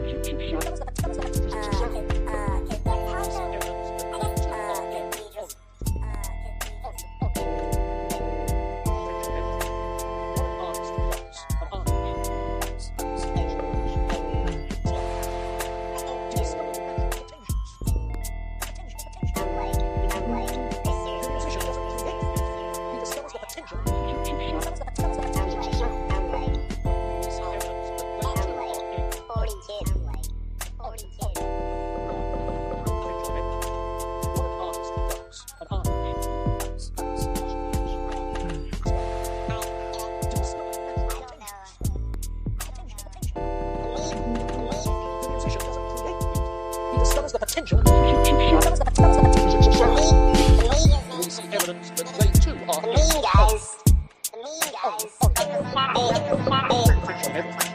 what an artist does. An artist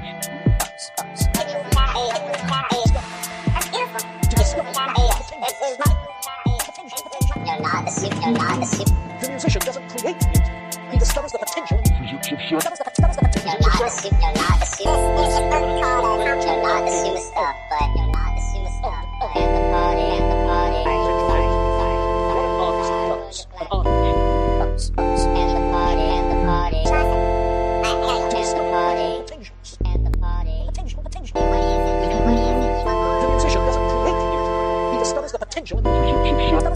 physics of sound.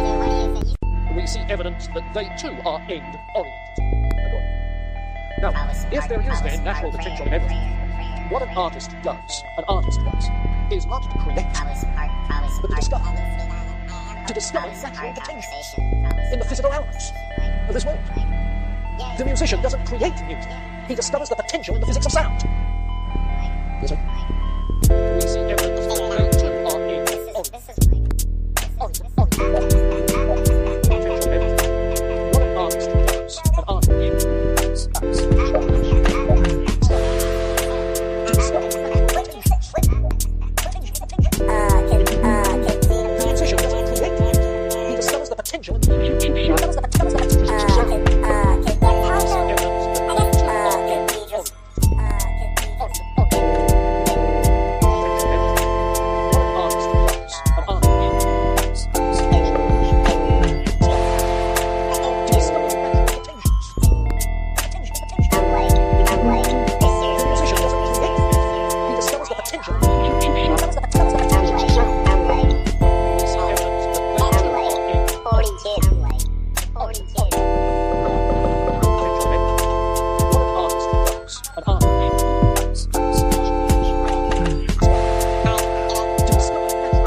Potential.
you, sir. I see what you're saying. I do be noticed. I do want to say, I do be noticed. But I want to make sure we're not making a friend for marriage. Sure, we're not making a friend if the most successful food is married. Sure, we're not making a friend if the most successful food is married. Thanks, Caleb. You're saying,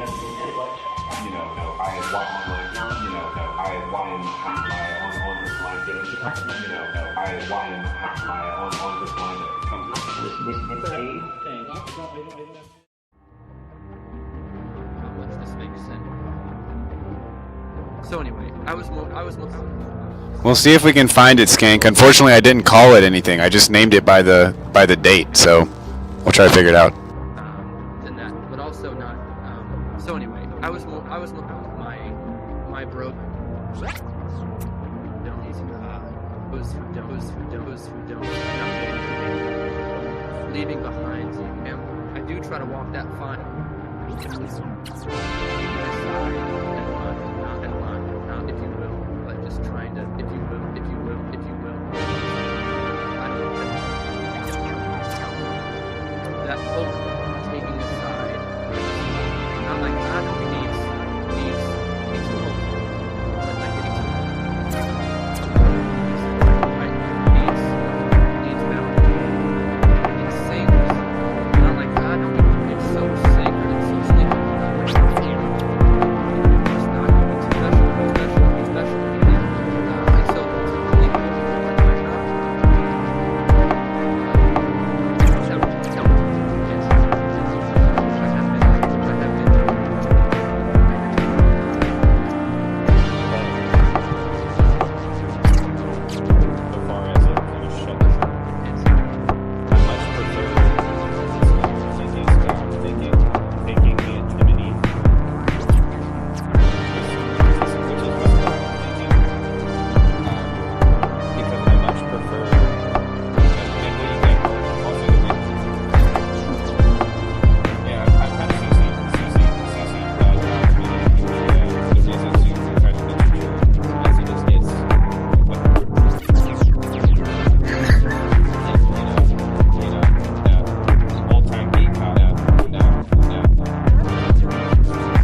An aspect that's parable is effective becoming more